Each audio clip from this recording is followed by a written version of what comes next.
Hello, everyone. Thank you for joining us for this fifth event of the Climate and Community Resilience Lessons from the Soil webinar series. The topic today is Revolutionary Resilience, Creating a Different Future. Some logistical things first. We have set up a Zoom meeting to keep your video, camera, and microphones off for the first portion of the event. This is to keep technological disruptions at a minimum and distractions as best we can. We'll have a short presentation today, after which there will be a chance to turn your video cameras on. Please do that according to your comfort level. This entire series is being recorded, so you will have access to it later on as a reference. That also means that we ask you to stay mindful of the fact that you're being recorded once we get to the group discussion part later on in this event. If you'd like to change the way that your name is showing up on the screen, you can do that at any time. If you right-click on the box on your Zoom screen that represents yourself, there should be an option to rename yourself by typing in something new. We have enabled the chat function in Zoom, so if you have any questions or concerns throughout the event, please type those into the chat box, and someone from our team will try to assist as best we can. Please also note that with the chat box, the default is to send the message to everyone. So keep that in mind when sending a message. You can change this as you'd like to send messages to specific people as well. There'll be a little toggle switch where you can choose who to send the message to, and everyone is an option, and that is the default. We're hoping that you will all use the chat box to ask your questions. If you have a question, please type into the chat box to everyone. We ask that you start your question with a question mark and then type your question into the box. If the question is for a particular person, start with a question mark and then put the person's name. So just make that clear who the question is for. We may be combining similar questions for efficiency in our time as we get to the Q&A. So with all of that information, we hope you're settled in and that you're feeling comfortable with the technology. Thank you so much for joining us.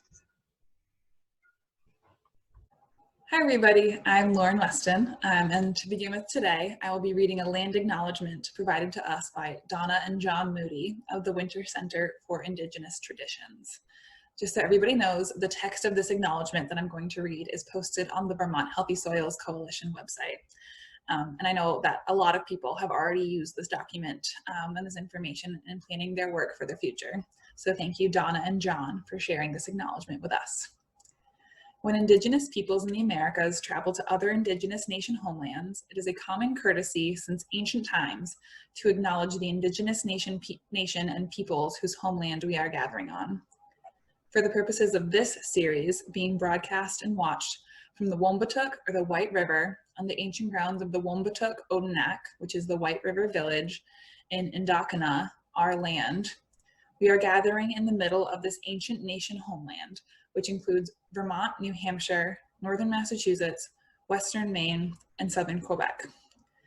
The Alnombak, or the people as they are called in Alnombiwi, the Abenaki language, have also been called the Wobanakiak, which is the people of the East or Dawnland, or the Abnaki since ancient times by Indigenous relatives in the East and Indigenous peoples as far away as Hopi and Diné, or Navajo, country, all the way to present-day Alaska and Tierra del Fuego in South America.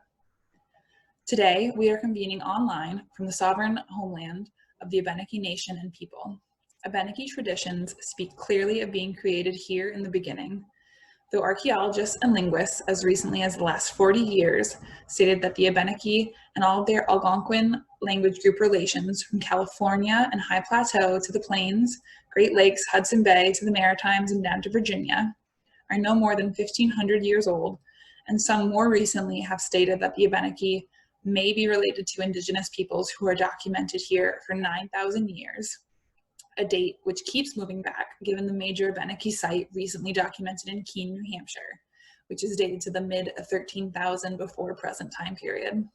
The Abenaki people themselves, along with many of their cousins in the Northeast, state unequivocally that we have always been here and we will always be here.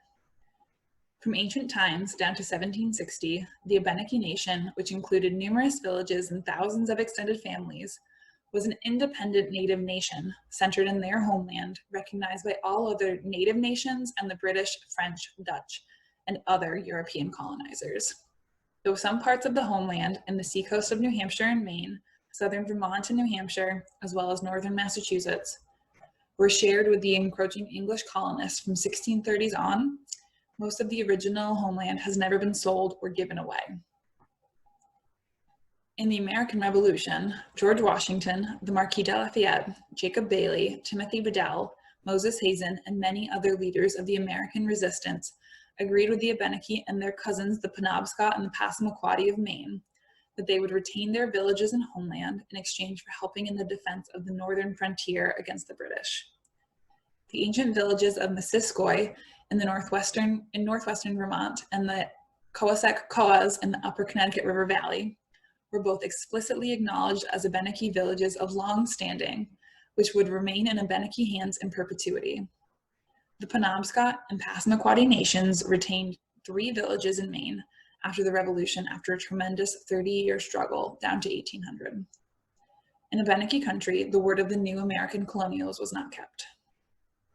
So the Abenaki Nation was largely driven underground in the 1760 to 1800 time period. The people have remained in every town and watershed in the homeland right down to the present day. In the 1970s, the Abenaki Nation of Missisquoi and the Coasec Abenaki of the Coasec Traditional Band of the Sovereign Abenaki Nation stood up in northwestern Vermont and the upper Connecticut River Valley.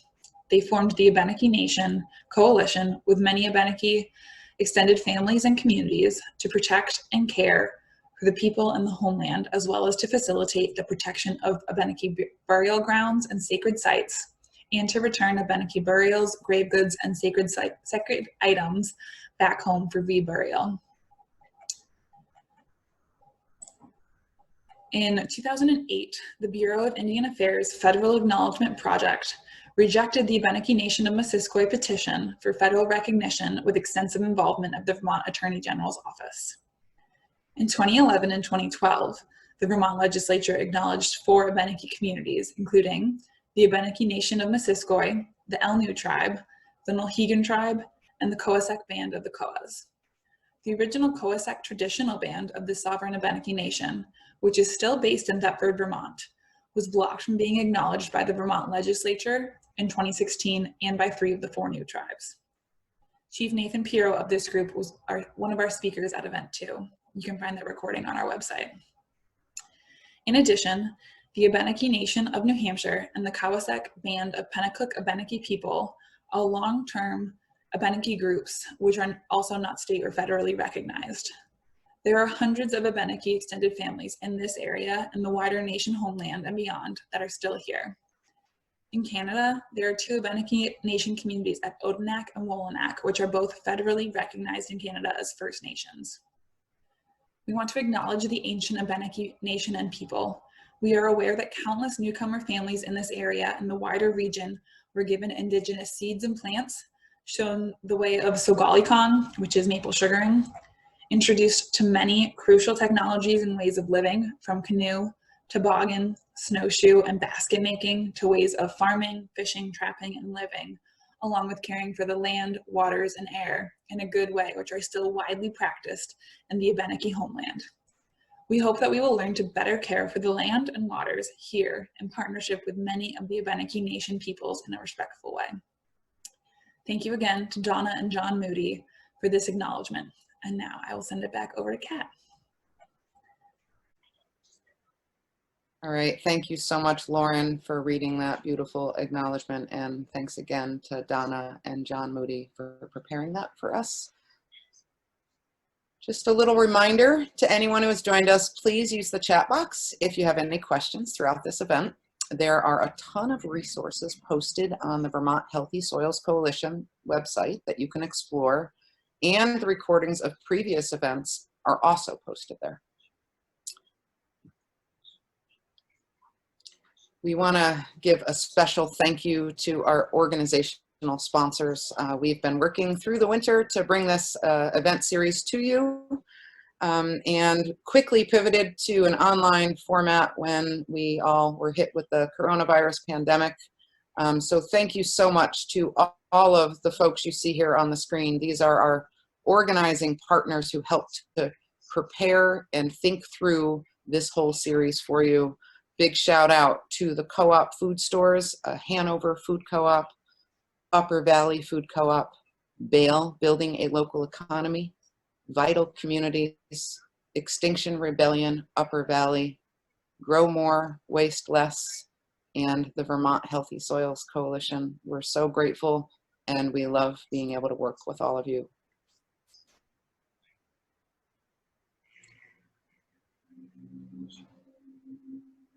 Also, a really big thank you to our sponsors. These are organizations and businesses that have contributed greatly to making sure that this series can come to you online, and to make sure that all of our knowledgeable speakers and contributors to this series are paid equitably for the work and contributions that they're giving us. So big shout out to all of these organizations and groups listed on the screen. We are so grateful for you.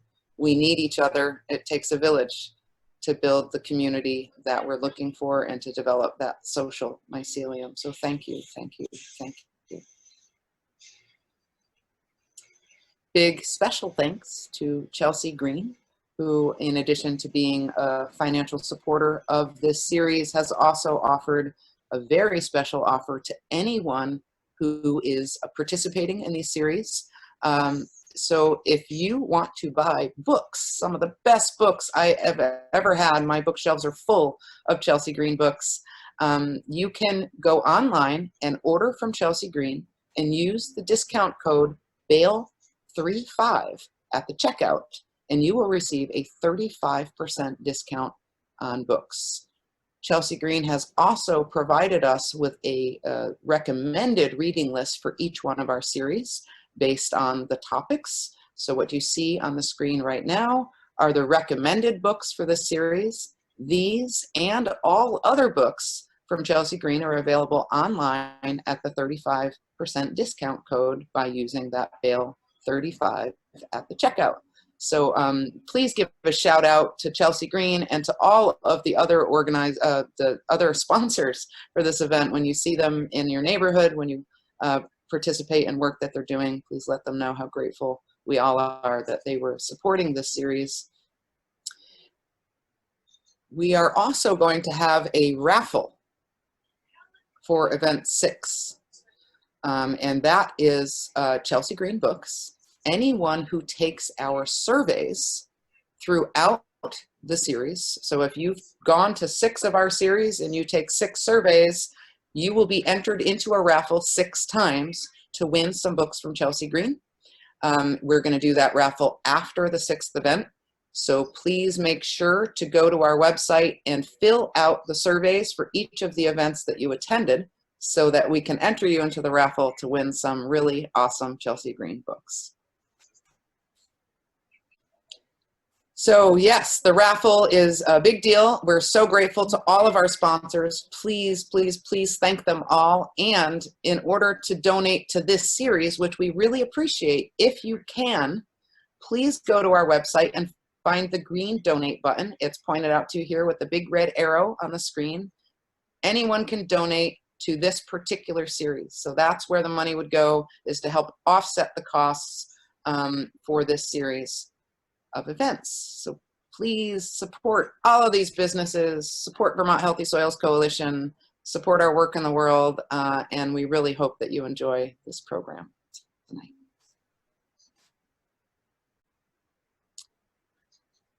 This is the 5th event in the series, Lessons from the Soil, Climate and Community Resilience, and we're really excited to be here with you. You can find the links to all of the other 4 that we have already presented on our website. We have a Vermont Healthy Soils Coalition YouTube channel where all of those can be viewed.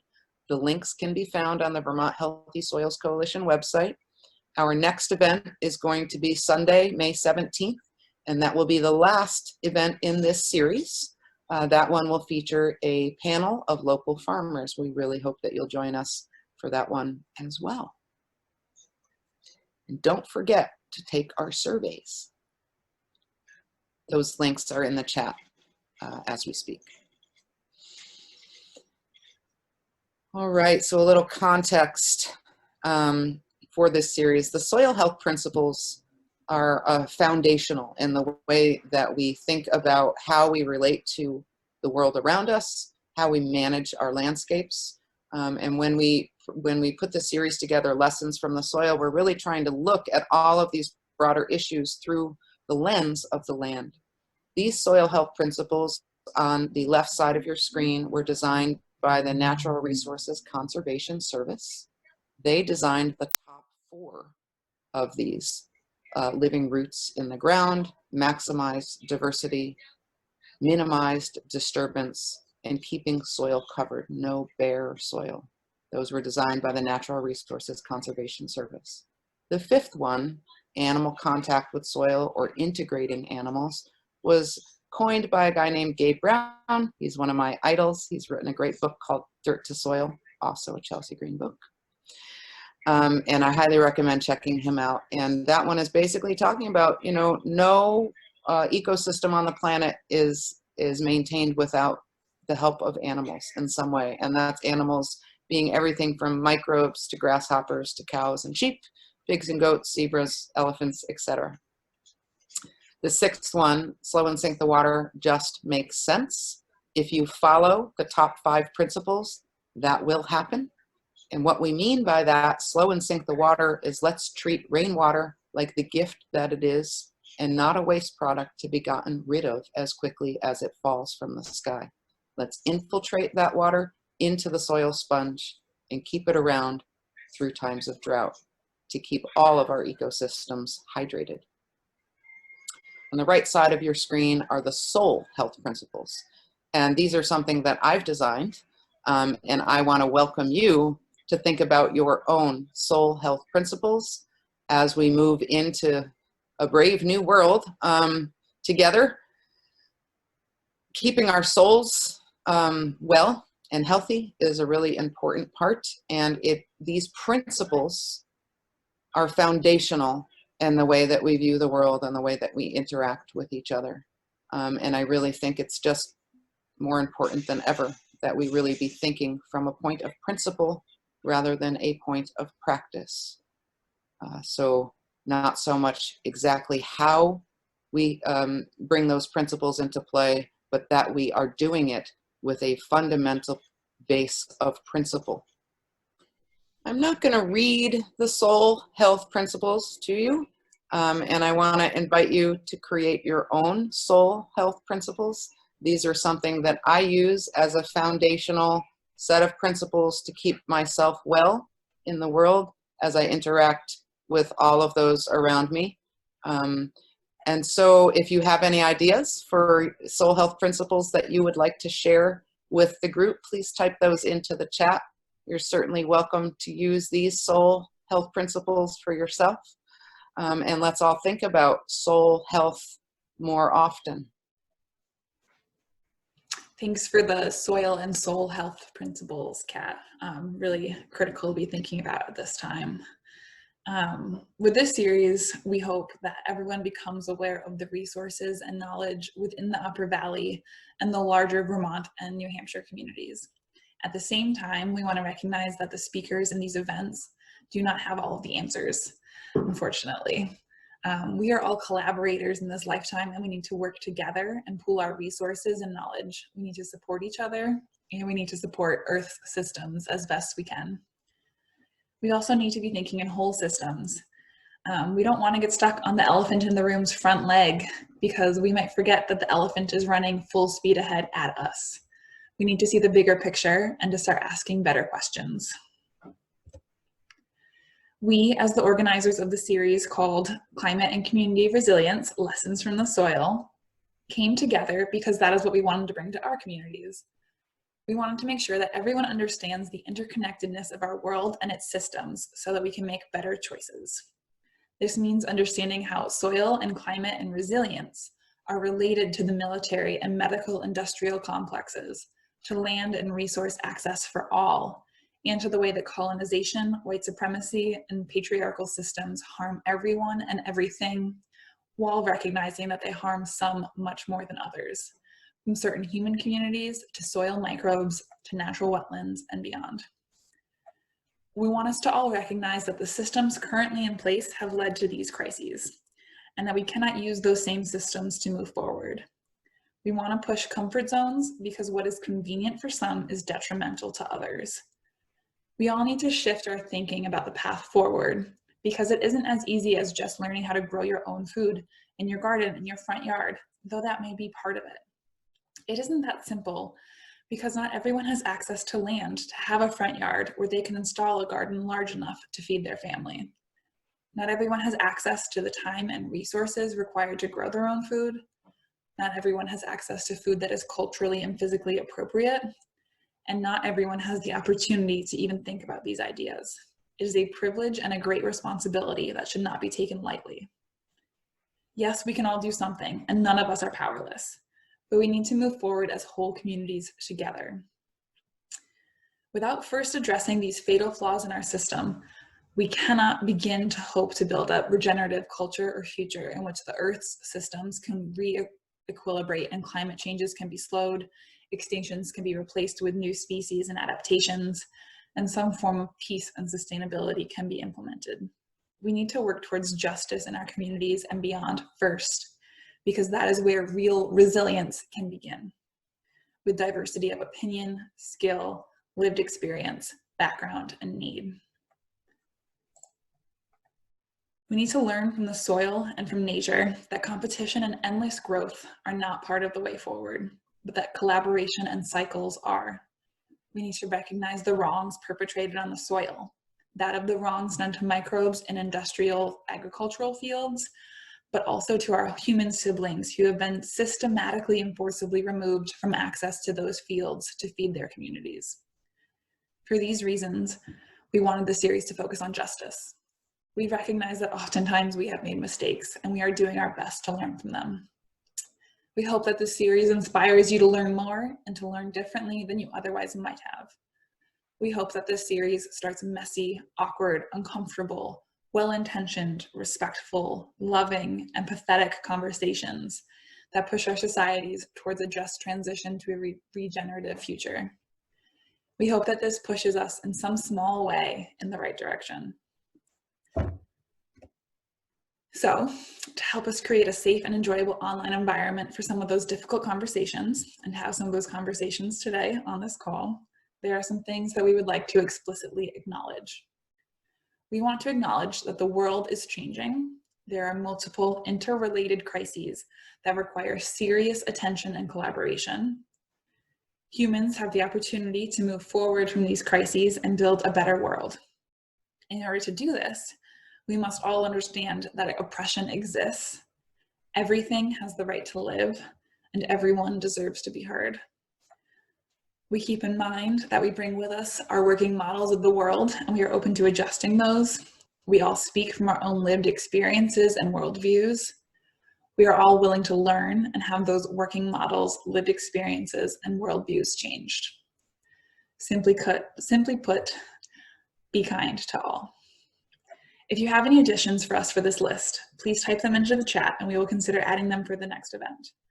The suggestions from previous events have indeed caused us to rethink some of the information we are providing and how we are providing it. We hope that we are meeting the needs of this community. And now I'm going to send it back over to Kat to introduce our next video.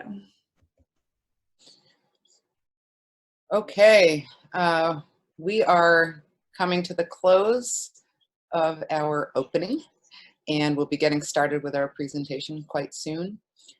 We have an introduction video that we like to share at the beginning of our events, and I like to do this anytime I'm presenting to children or adults. I think it sets a really great context for understanding soil health and landscape function and how we manage land.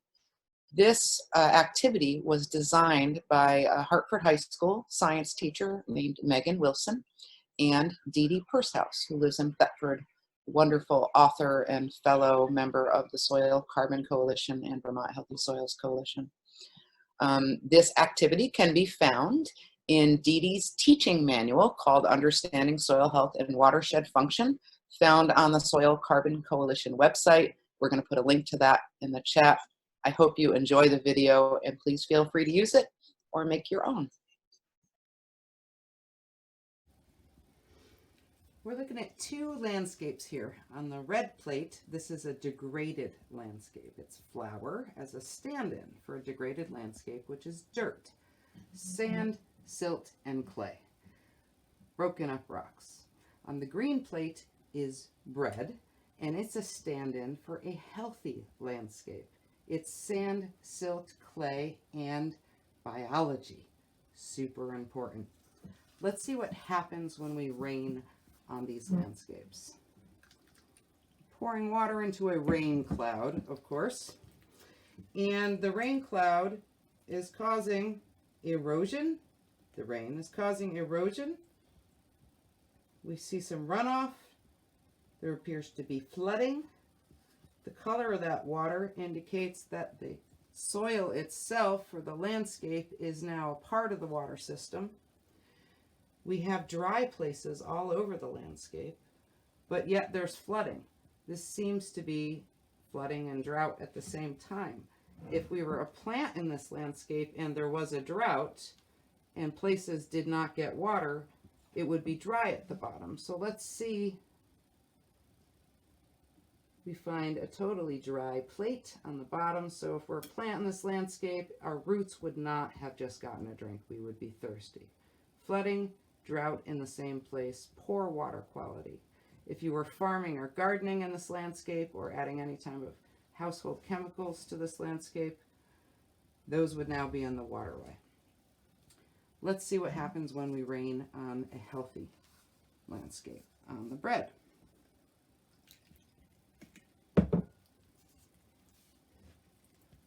The water is infiltrating into the sponge of the soil. It's soaking in like a sponge. Those pore spaces that hold the bread out are happening because yeast is the magic ingredient in bread, which is the biology in bread. That's what makes air spaces those organisms breathe. Those pores are held together in landscapes by the goose glues, snots, and slimes that are produced by biological soil organisms that live all throughout the soil landscape. Let's see what happens when we rain twice as much on this landscape, since we didn't see any flooding from the first rainstorm. These pore spaces make up about half of the space of soil, and they are where the air is in soil. It's where water can infiltrate into soil, and that air and water, along with photosynthesis and the sugars made by plants, sustain microbial life in the soil. So twice the amount of water, and we still have no flooding in this landscape. I'm going to pour a little more because I'm really trying to reach saturation here. Saturation will happen when we start to see water flow out from the bottom of this landscape, indicating that the water is going through the soil to the base layer. Soil is a filter, healthy soil. Biological organisms and chemical interactions with those organisms in the soil, in these pore spaces, in the sponge, actually clean water. If you had to live in these landscapes, would you choose the flour or the bread if you were a farmer? If you were growing plants of any kind, you would likely choose the bread. The bread is wet all the way through. We have full saturation. If these landscapes were out in hot, hot, sunny conditions for days after this rainstorm, this one would evaporate and get covered with a hard, crusty surface, would not take in water the next time it rained. This one would get a little stale on the outside, so to speak, because it's bread. And down in the middle, you would still have some moisture. So organisms and plants in this landscape would still be able to get a drink. If you had to build a house in one of these landscapes, you would likely choose the bread. Your house here might be in the waterway. If you had to get water from natural sources in one of these landscapes, you would likely choose the bread because you might be able to find it after it rained and you would want to drink it, as opposed to this right after a rainstorm.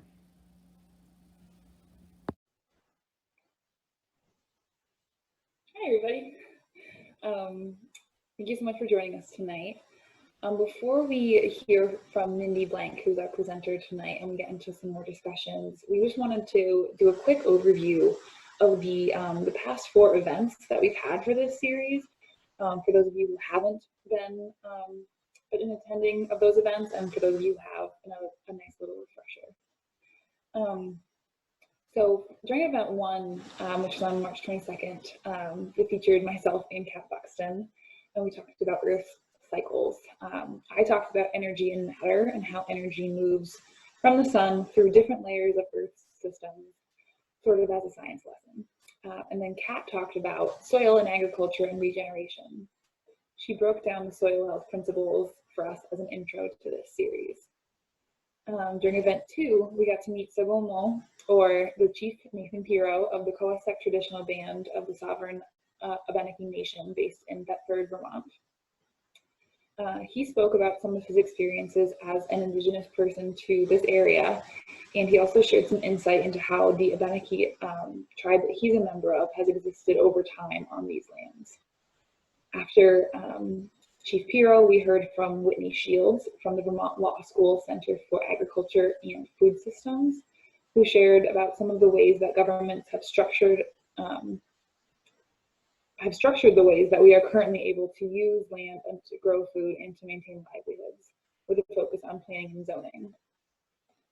Event 3 showcased Fran Miller, who also works for the Vermont Law School Center for Agriculture and Food Systems. Fran walked us through some of the concepts of heirs property, HEIRS, and how that has led to incredibly impactful land losses for many marginalized populations in the US, helping us to think about the way that wealth is maintained and lost and how essential access to land is. Then Asma Elhouni, a community organizer in the Upper Valley, brought the military-industrial complex into the fold and emphasized that the environment and climate are directly impacted by war. She also shared with us 2 interviews of other people who explained their firsthand experiences with war and the degradation of landscapes. Event 4, which took place about a week ago, was a chance for us to hear from Stephen Leslie, who is a regenerative farmer and activist who helps to manage Cedar Mountain Farm at Cobb Hill Co-housing in Heartland. He helped us to see that soil is life. We also heard from his neighbor at Cobb Hill, Sarah Cohen Wood, who spoke from her experiences working around the world in areas that have seen conflict and regeneration.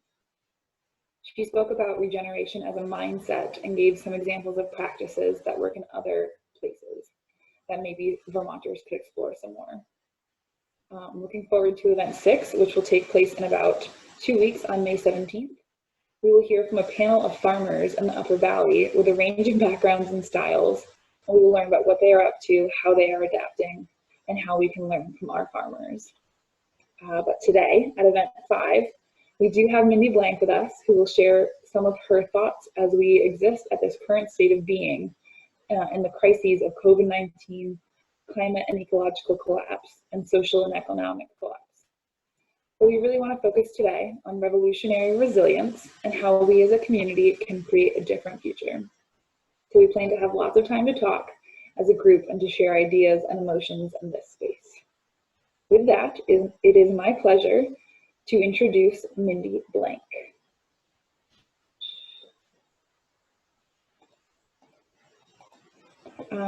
So Mindy carries Czech roots and an upbringing on the Mississippi River. She first moved to Vermont in 2008 and currently resides in Bethel. She believes the root issue of the climate crisis is disconnection and the industrialization of basic human needs which has inspired her work to prioritize building regenerative culture to shift power with community scale and individual empowerment at the core of climate action.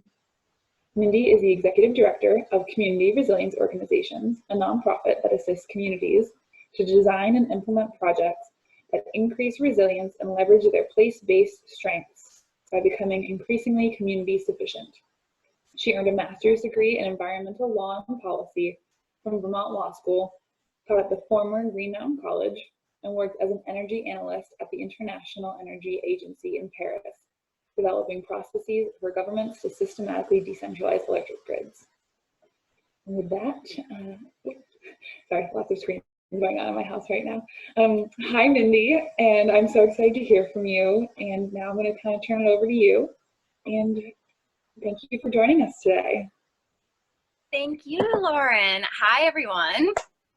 It is a real pleasure and honor to be here in this virtual space with you this evening. Thank you, Kat, Lauren, and everyone else involved in planning this amazing series and providing so many important resources that we can use beyond this online world. I love the title of this session, Revolutionary Resilience, Creating a Different Future, because it's really ripe for discussion. What's revolutionary resilience in this era that we're living in? What needs to be different about the future than the trajectory that we're on right now? What does different mean? What does the future even exist? So I want to begin tonight by sharing with you a little bit about my personal journey over the past 2 months, because it would feel disingenuous at this point not to. And in any public spiel that I give, I want to leave the door cracked open for realness. I think this is a piece of revolutionary resilience, breaking down personal barriers and deeply engaging with each other and our surroundings. I also want to preface this by saying that I believe that we all have our personal journeys. And so I'm by no means recommending my process for anyone else's journey, but maybe it's a piece of the puzzle.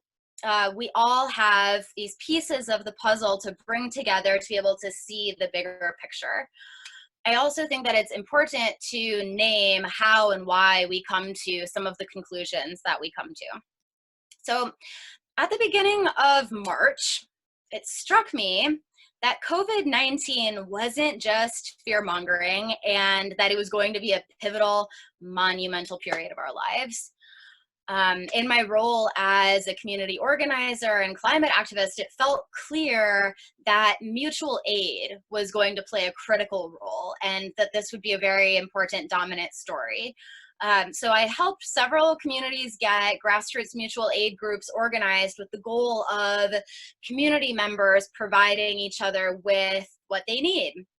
So I dropped most of my other work at that point to jump full on COVID, helping coordinate volunteers and all sorts of different groups at the state level and the regional level and the local level and hyper-local levels, while also personally trying to figure out how to be with others within the home and maintain relationships with loved ones. And a lot of us have been going through like some major growing pains and adjustment pains within this. And I got myself super busy and I put myself into sort of an emergency response role, taking hotline calls and not getting much sleep while being pretty isolated and having a hard time getting food myself.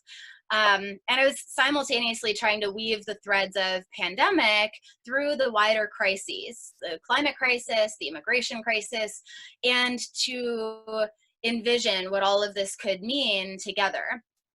So after about 5 weeks of that and like full on intensity, I completely, utterly burned myself out.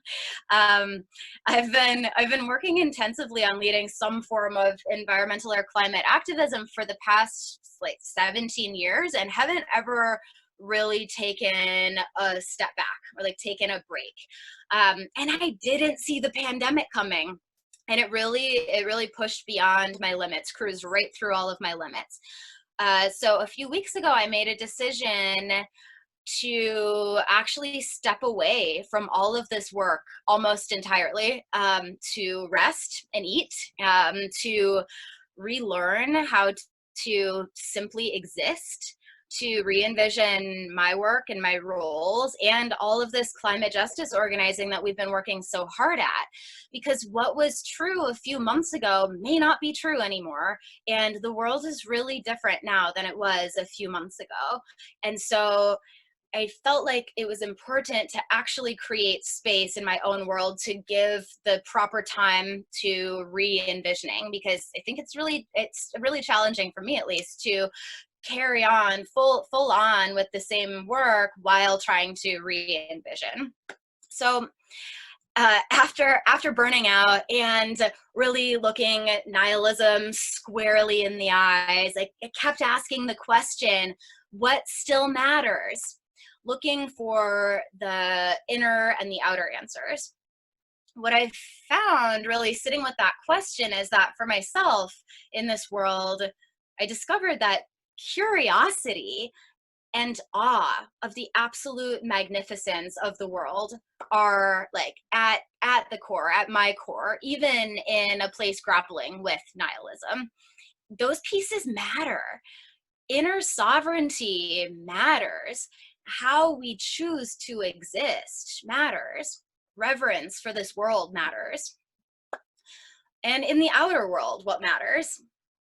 I have to laugh, because after feeling really lost, what I came back around to is this, this work that we're doing, moving from an extractive economy to one that's regenerative. This is the just transition.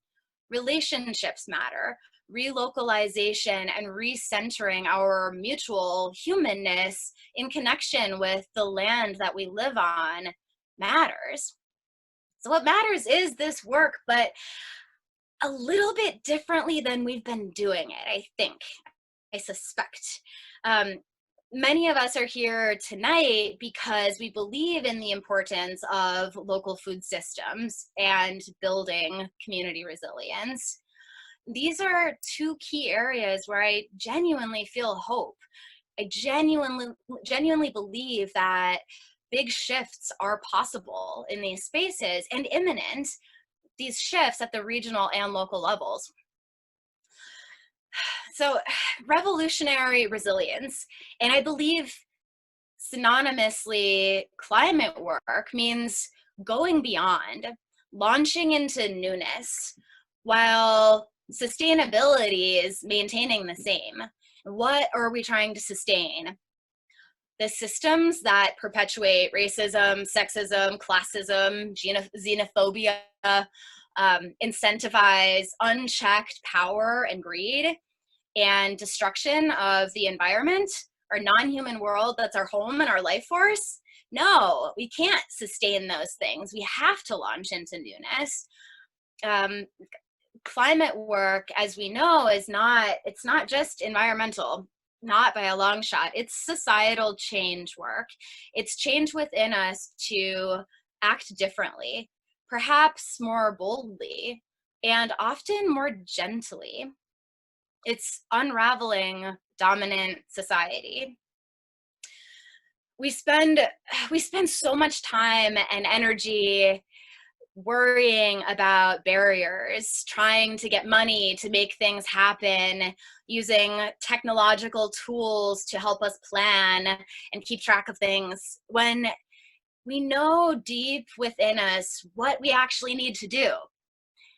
Could we maybe put the energy spent on those pieces, worrying about barriers and those monetary perceived barriers, into doing, making, repairing, restoring, reconnecting? Planting the riparian buffers, growing and storing enough food and distributing it well enough to feed everyone in our communities as a collective effort. Making sure everyone has a home. Tending the soil, creating welcoming communities, making land accessible for everyone. We need to think creatively and differently, and maybe place some of our energy elsewhere, and like really into that doing and shed some of the bureaucracy that comes along with all of that, just by doing. The pandemic blindingly highlights how people are disproportionately impacted. Many of these groups of people are also disproportionately impacted by climate change. People of color, indigenous people, some religious groups, lower income folks, traditionally marginalized populations. What we're also seeing is just how deeply the economy and the government are failing to serve these people, failing to serve most of us. The economy and governmental systems are these two intricately intertwined components that make it much harder to make the societal changes necessarily to effectively manage the climate crisis and all of these other crises. They are the barriers. And what we've seen as human activities have quieted down during the pandemic is cleaner skies, cleaner water, wildlife returning to places. Our lifestyles have become much closer to home. We see that rapid individual change is possible, but our emissions are only down by about 5%. How could this be? This so clearly illuminates that it's not us. It is the wider systems. It's the economic drive. It is the government pushing it into high gear. And I think it can be really challenging to not get stuck in a place of disempowerment and feeling like we don't matter within that. So what do we do about that? I think we move toward simply not needing them. The most revolutionary thing we can do is simply not need the government and the economy. We've created so much complexity around business models that it steals the glimmer of actually creating. Clinging to our current large-scale models or large-scale systems prevents us from being able to step into something new. This means creating other systems that actually prioritize supporting each other to the extent that we don't need the capitalist economy or current governmental systems, and moving toward non-monetary systems. That's revolutionary resilience, or one form of it, and that's my dream. There are countless reasons why stepping away from the economy and current government are challenging for folks. And I'm especially looking at farmers here because I understand some of the complexities at play. But what I want to encourage is for all of us to be simultaneously creating different modes of exchange beyond the monetary system. We need to figure out how to support each other in our communities beyond money. It's exchange. It has deeper value than money. So what would it take for you personally to step into new systems? I encourage you to ponder that. What would it take for you to step into new systems and shed those old systems in practical ways, and philosophical ways, and any other ways? This is to me the message of sovereignty, inner and outer sovereignty. The ability to choose and the ability to create a different future. I want to give a nod and express gratitude to Sherry Mitchell, a completely outstanding Indigenous Penobscot leader. When this series was planned, we were going to be co-presenters this evening, but with the way that things have evolved, she wasn't able to make it for the webinar. But I just want to acknowledge her. Her book, Sacred Instructions, influenced my thinking on sovereignty a lot. So whether or not you're familiar with Sherry, I suggest tuning into her work, particularly during the pandemic. She's had some really fabulous webinars, and I think is a real guiding star during this time. So now, I think now is the time. I'd like to show a short video. Lauren, could you help set that up? some of the questions this video poses are really spot on and good food for thought for our conversation, which will come shortly after this video. So pay attention to some of the big questions here that it's asking. Yeah, Mindy, I have it set up on my side, but I also just want to let everyone know that we do not own the rights of this video. It was posted on YouTube. It's from the Global Wildlife Conservation, and we will post the links to it in the chat, just so everyone knows. Dear humankind, thank you for being a superhost. I never imagined I'd have the opportunity to jump to a species as abundant as you. Most viruses only get to know their original host animal. Many exist entirely in the humid understory of a remote rainforest. We viruses are kept in check by healthy environments with diverse and abundant wildlife. But when you rip forests apart and capture billions of animals to feed your insatiable appetite for flesh and false cures, you bring viruses like me out of our natural quarantines. You introduce us to new hosts, like you. A superhost of 8 billion individuals and counting. A walking, flying, swimming human meat market. You make up a third of all mammals on Earth by weight. The animals you grow to feed yourselves outweigh all the wild mammals and birds on the planet. As you drive our natural wildlife hosts to extinction, you throw us life rafts bigger than the Titanic. Why wouldn't I jump? As sinister as I may seem, it is not in my interest to wipe out my hosts.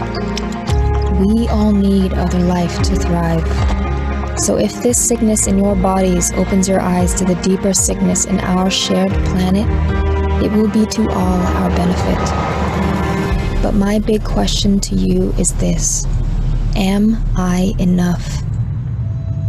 If apocalyptic fires aren't enough, if vanishing glaciers aren't enough, if super hurricanes aren't enough, is the cold shadow I cast across the lives of you and your loved ones enough for you to finally confront the prospect of your own extinction?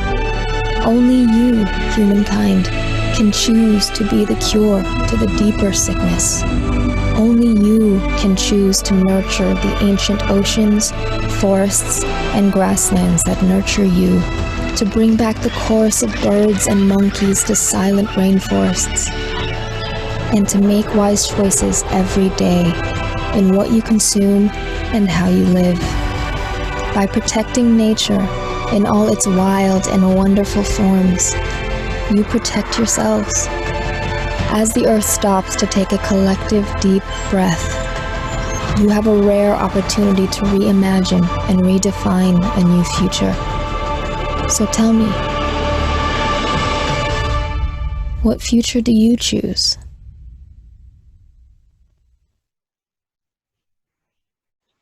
Great. Hi. Thank you. What future do you choose? I think that gets to the crux of this revolutionary resilience and the choices that we make. And you as individuals matter. We all matter, and this work matters. So with that video, I want to acknowledge that there are other reasons viruses spread than habitat destruction. There are many truths being held at the same time. This is just one truth, one piece of the puzzle. So this last question that was asked, what future do you choose, is important because we have to empower ourselves to choose consciously how we deeply want the future to look. So I want to leave my portion there and open it up for conversation. This is what these events are about, is getting people together to actually talk about this. So Kat and Lauren, how does that transition work? Hi, Mindy. Hi, Kat. Thank you so much for that really inspiring talk and that video. And I think what we're going to do next is we're going to turn on everyone's videos, and Lauren is working on that, and we're going to get into a good discussion here. So I want to invite anyone who is listening to feel free to add questions into the chat so that we can ask those questions. We might have a good enough amount of people here that we can actually just have a discussion and raise our hands and forego the chat. What do you think, Lauren? That sounds great. All right. Yes, Linda, this is being taped. All of our sessions are being recorded.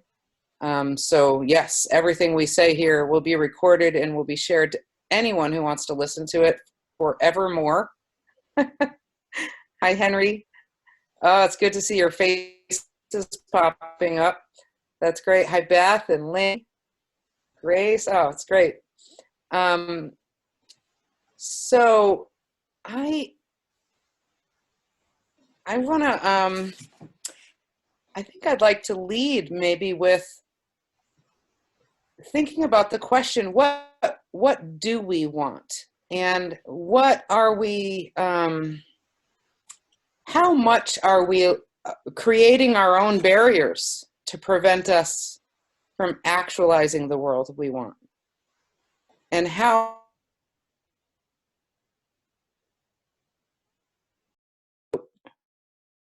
I got muted and now I'm unmuted. Sorry, that was my fault. Okay. Just quickly though, I have allowed everyone to, you can unmute yourself now, so please, with great power comes great responsibility. Sorry, back to you, Kat. So I just want to pose that question. What do we want? Can we remove these barriers, which I believe are largely self-created barriers, largely self-created by belief systems that have been imposed upon us. And when we think about what is the real truth, what is the truth we know in our hearts, and what is the world that we want? How do we get there?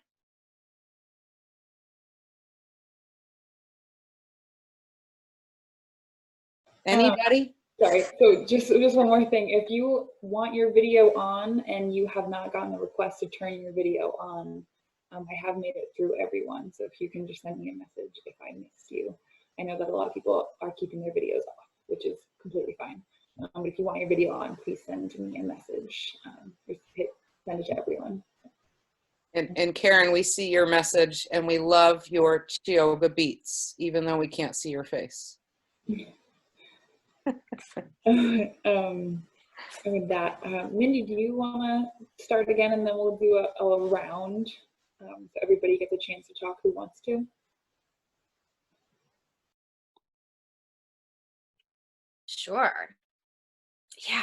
What do we want? I mean, with that, I think that's a personal question to not speak on behalf of everybody, but I mean, I think like I want to see our communities support each other in totally different ways. And I think that within this pandemic, it's been really interesting to hear people ask questions like, how do we get everybody fed? And how do we get everybody sheltered? And so we're doing that in the pandemic. And what about afterwards? I think it's like totally unethical to like kick people back out on the streets after we gave them housing during the pandemic. And like, I want to see that change, and I want people in our communities to be doing that for each other and with each other, and create new systems around that. Yeah, I'm gonna leave it there. Awesome. So now at this point, just to keep orderly, I will say a name, and if you want to talk, please turn your microphone on. If you don't, I'll give you 5 seconds. I'll move on to somebody else just to keep things moving along. Jennifer, would you like to say anything? Sure, I'll give it a try. Can everybody hear me? Yeah. What came out of watching that video is just thinking of, okay, it's got to be a sea change. So if it could be part of our world conversation to self-examine what we're doing by having this sentence to check in on. What if everyone was doing what I'm doing? What would the world be like? And then have information readily at hand that would quantify that.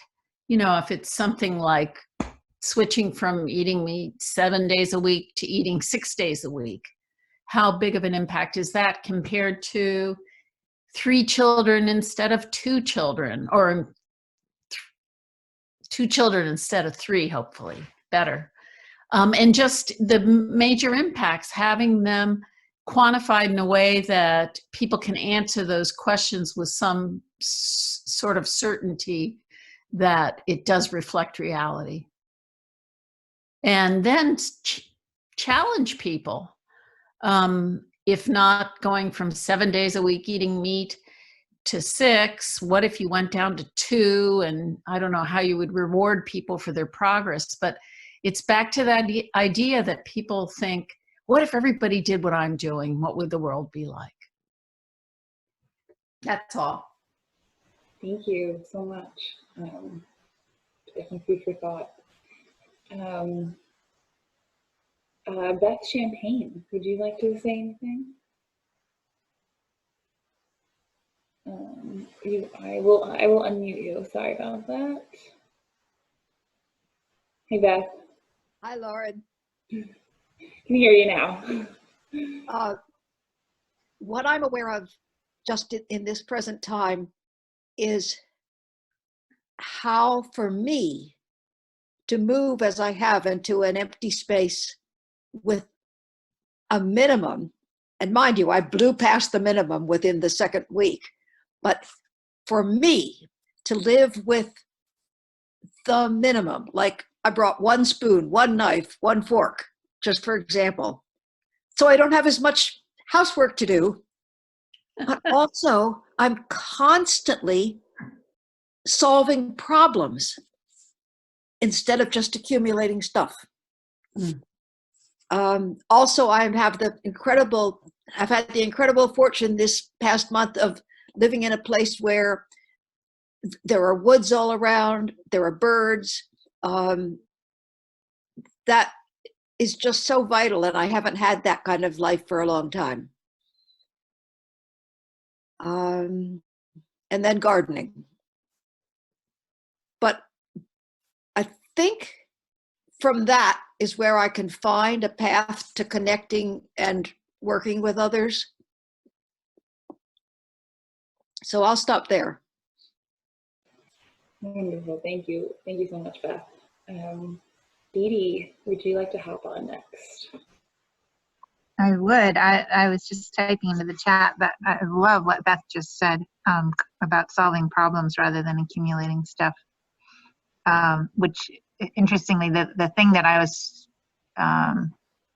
thinking about before you said that is that one of the issues is that I think we're staring down is that we've forgotten that the only real security is in the strength of our relationships, as opposed to all of the other things that we do for security. And but as mammals, that we really, right from the day we are born, we need to have that that we're interconnected, that we're taking care of each other, that people are looking out for us. And I think that we're getting better. You can see it in some of the younger generation, that we're getting better in our parenting, which is not just people who have children, but all of the adults who are raising young people, at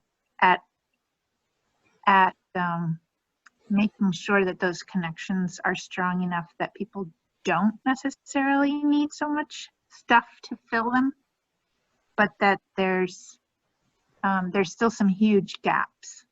And parents are amazing. Parents do an incredible job, and society doesn't make it easy for parents to fully attach. I mean, I have sister and brother who are raising young children who who ended up going back to work so soon after their kids were born and spending a huge amount of their income on childcare just to make things work in our economy. So whereas, you know, my friends in Hungary, you get a year, I don't know if this is true now with the current government there, but when they were having kids back 10, 20 years ago, if you have a baby, you have an automatic year off, and then you can choose to keep taking years off at like half pay or 3/4 pay, etc. So anyway, I think there's a real link between how the economy,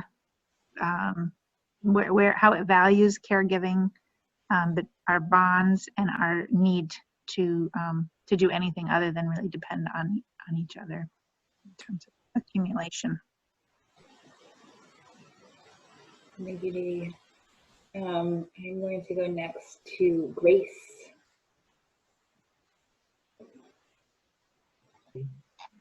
Hi. Certainly valuable things to think about, and I've just been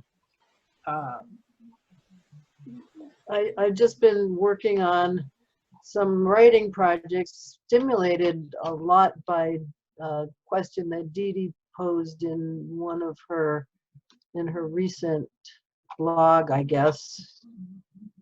Hate that word, but that's what they call these things. That asked, what is the great work of our time? And I think that that's really what this discussion has been about. What is the great work of this time? And you know, it's a huge question, and I totally respect Mindy's decision to step back and reflect on those big questions, and to find her own balance in that midst. And I think that those are wise strategies for all of us. And there's a rhythm of outwardness and inwardness, and to a large extent, we've all been in a cocoon of some kind for the past couple of months. And how are we going to fly out and be butterflies? And how are we going to repopulate the world with beauty and justice and peace and equality? Those are questions I've been thinking about. And how are we going to really, one individual at a time, but also recognize that we need each other, as has been said before, and we need those whom we don't even know are there. And we need to find out more about who in the environment and in our communities is taking care of us without even being recognized. I guess I'll stop there, because I can wax philosophical at this point. This is great. Thank you. Thank you, Grace. I am going to go next to Henry Swayze.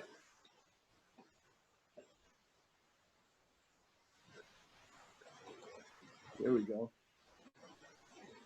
Hi there. So, two thoughts.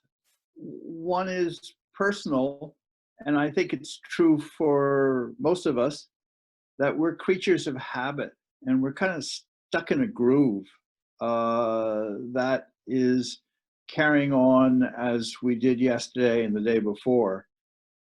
And I don't know the solution to it, but somehow you need to live more mindfully.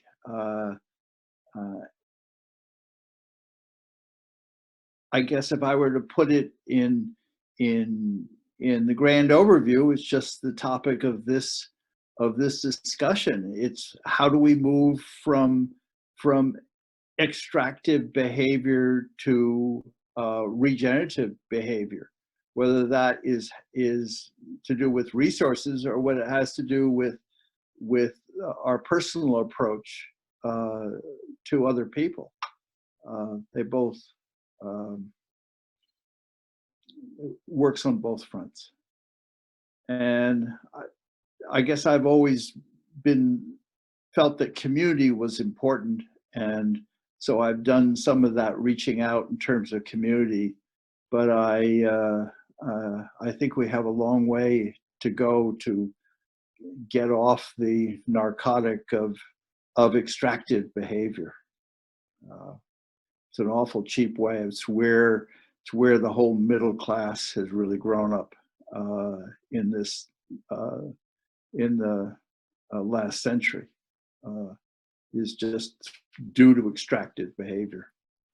But I have faith that nature is more powerful and that we could be living really well without being extractive, by being regenerative instead. So that's my 2 cents. Thank you, Henry. I am going to go now to Josie Carruthers. Hi there. Hey. Hi. I just got on, and so I think there was a core question that everybody's responding to. There's a lot of core questions floating around. It's kind of just talking about how we move forward and how we take this time to come out of it better and create different systems than the ones that we currently have. It's also, if you don't want to talk at this point, we can keep going. No, okay. I'll say one thing. It's come to my attention. I don't know if it has to other people in this group tonight, that the Randolph Herald, or the White River Valley Herald, may need our support to survive. And a couple of us were talking about, you know, like taking out ad space. You know, the money thing is difficult, you know. I don't know about you folks, but our income is going down in an impressive way. But at the same time, if we could take out ad space and very cautiously, very carefully, put some valid, worthwhile messages in there. We could do public information. So I'm really talking about non-propagandist stuff. I don't think it's appropriate for us to get political or start talking about disinformation and what's, you know, a lot of stuff that's been going on, but rather taking the regenerative focus and seeing if we can, you know, start something going that we could actually through advertising in the White River Valley Herald gain a new and different exposure and platform for some of these important regenerative ideas. So that's my 2 cents for now. Thank you, Josie. You're welcome. Linda Mayo, I see that your video doesn't work, but I think that we can still get you to talk. So I'm going to give that a shot. Can we hear you? Linda? Right, I guess I was wrong. My apologies. Sorry about that, Linda. I'll go to Lynn Wild next. Hi. I love this question, and it's interesting that Montpelier Alive, which is the actually, it's the Sustainable Montpelier Group, is asking us to write essays to talk about how we see the future, and we have till June 24th to really ponder this and think about the essay, and they will give an award of $500 to the essays chosen by local writers.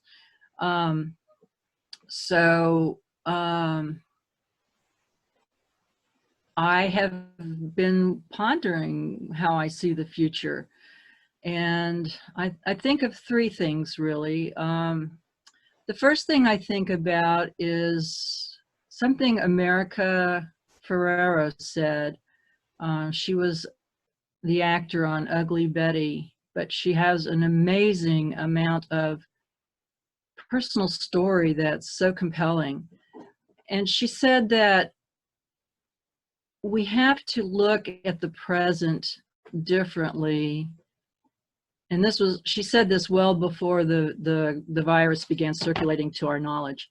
She said we have to look at the present differently, and not as one of failure, but that so much is going on because we have reached the edges of our imagination, that we have pushed our ability to imagine all the way to the edge. And now is the time to get really brave with our brave allies and push ourselves over that edge and begin imagining things in ways that we would never have expected to 3 months ago. And I think that's really what we're talking about now, is what America Ferrero was talking about, is that we don't know how to imagine really what we want because we've never pushed ourselves this far out. So that's one thing. The second thing is I had a conversation early one morning over the weekend with this amazing friend that I have, who is always asking herself, how then shall I live?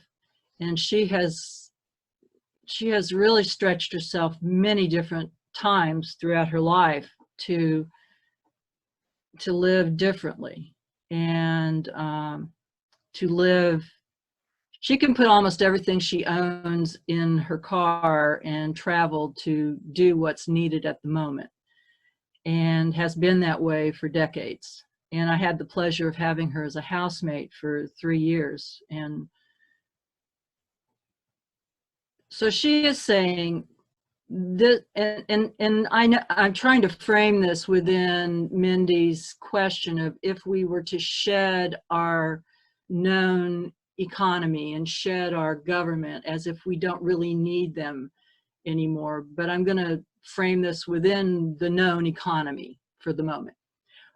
What if this money that has come down to our communities were given to not sustain the businesses as they are now, but to offer our young people the opportunity to do service in each of our communities, much as they're doing AmeriCorps work now or Peace Corps work around the world, but that the money was given to us to house them and to feed them as we begin to regeneratively farm, as we are beginning to build tiny houses for our homeless, building community kitchens where the homeless can come together and cook their own food for each other and with us. What if that stimulus money was provided to our young people who will skip college this next year so that they can work in their communities to build the infrastructure that we need to feed each other, so that we can plant more trees, so that we can introduce native plants into our front yards, so that we can bring the insects back into our towns, so that the insects can feed the baby birds, so the baby birds can grow up and be adult birds and migrate and then come back, and there'll still be insects here for them to feed their baby birds. So that's, yes, a regenerative core of young people who will not be left without anything to do, who will not be left depressed, because why pay $40,000 this year to college to go online when you could be out in your neighborhoods restoring the community? Anyway, so that's the second thing, is let's take care of our young people so that they are not demoralized by their future prospects. So there's that. So that's stretch ourselves to the edge of our imaginations, try to get together and talk what that looks like. Mindy, I think you've given us that assignment tonight anyway. The second thing, take care of our young people. But the third thing, take care of our trees.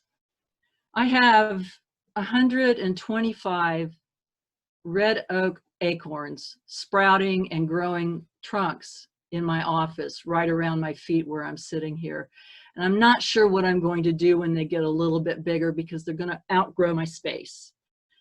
And I would love to share them with people. And when we talk about our barriers, what in the world is stopping me from sharing my red oaks with people who can grow them? Well, I don't know. It's a great question. What is my barrier to this?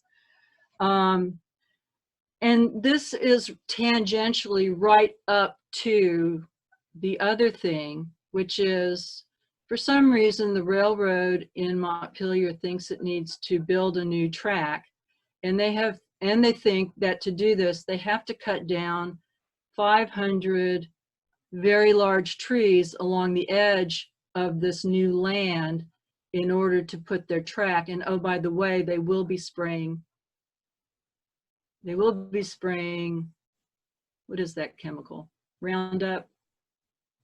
Somebody know that chemical? Glyphosate. Glyphosate.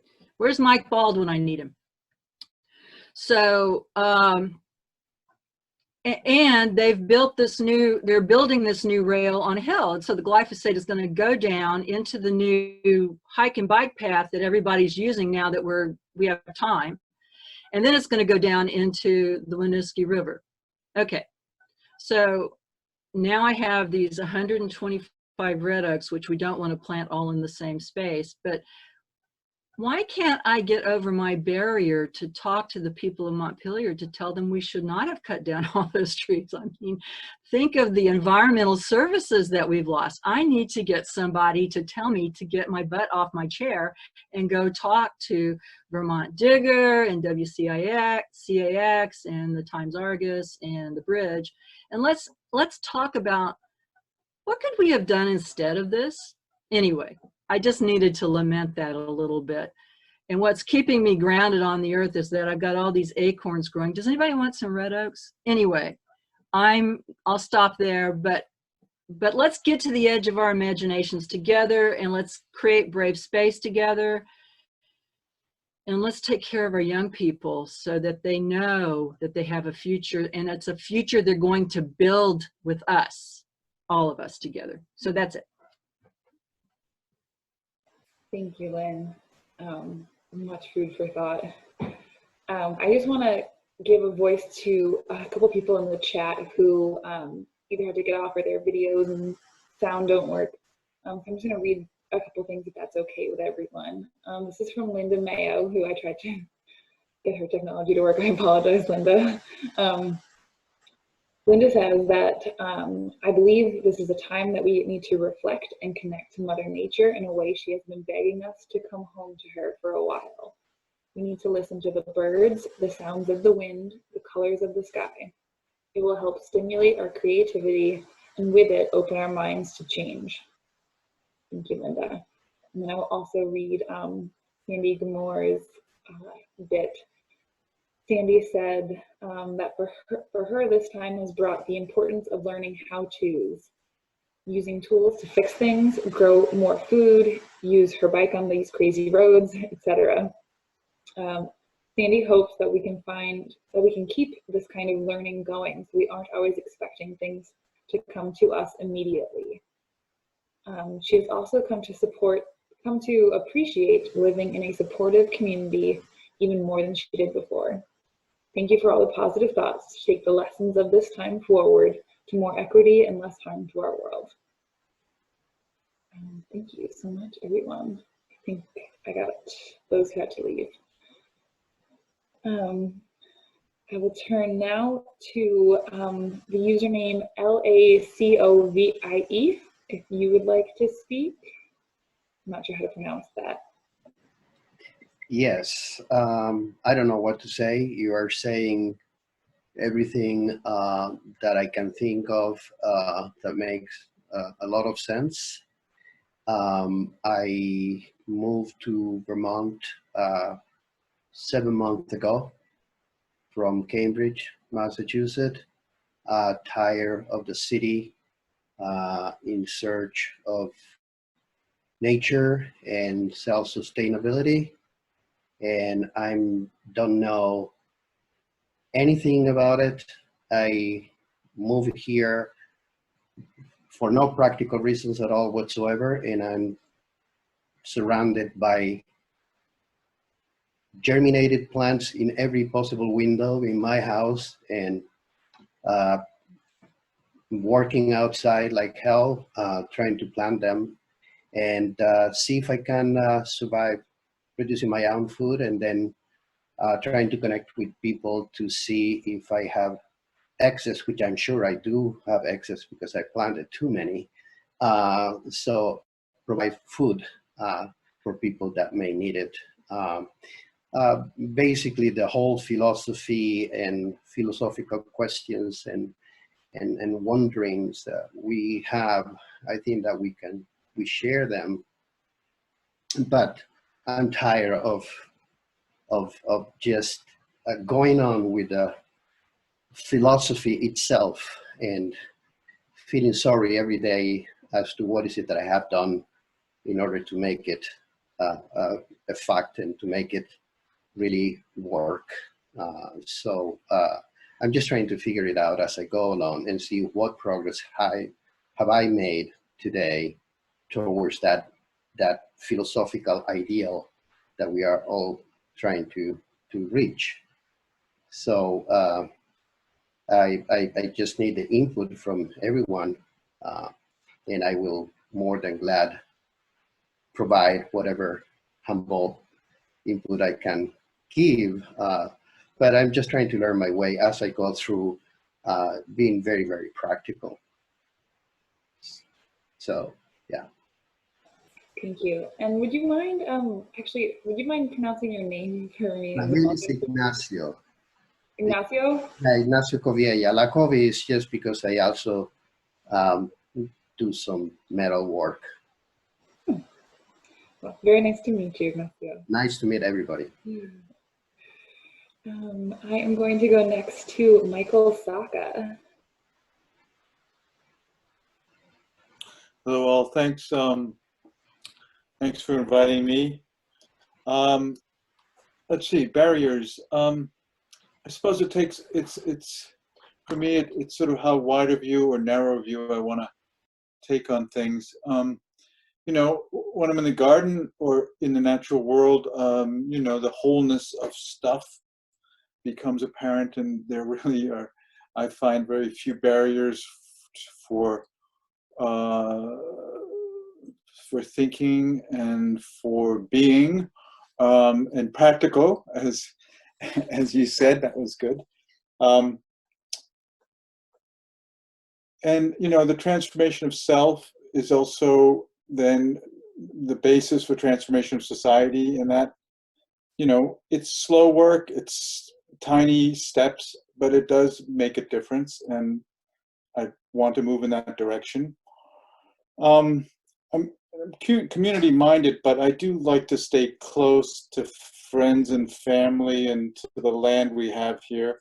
And you know, with those discussions, hopefully my views will be broadened, and that helps me transform. And when I take another view, maybe, I don't know if it's a wider view, but it's certainly, I would call it the political view in terms of barriers. You know, it's hard to avoid the mess of the political landscape that we're in, basically, and based in greed and the theft of the health of our planet, it just, it makes my blood boil a bit when I dwell on those things. And so having a foot in that world is, for me, necessary as well to work on helping to create policy and ways of being for people rather than profit and greed. And I do, so I do dwell in that world. So I'm going back and forth, but I think that helps balance, I guess, for me, and that works. And ultimately, I think if I had a fortune to leave when I leave this planet, it would go to education. I think that is so critical in terms of nurturing the future, and we can't. There's no way to avoid it. I mean, I think that resources need to go to education and time and people and energy. That's all I've got. Thank you so much. I'm going to go next to Tina.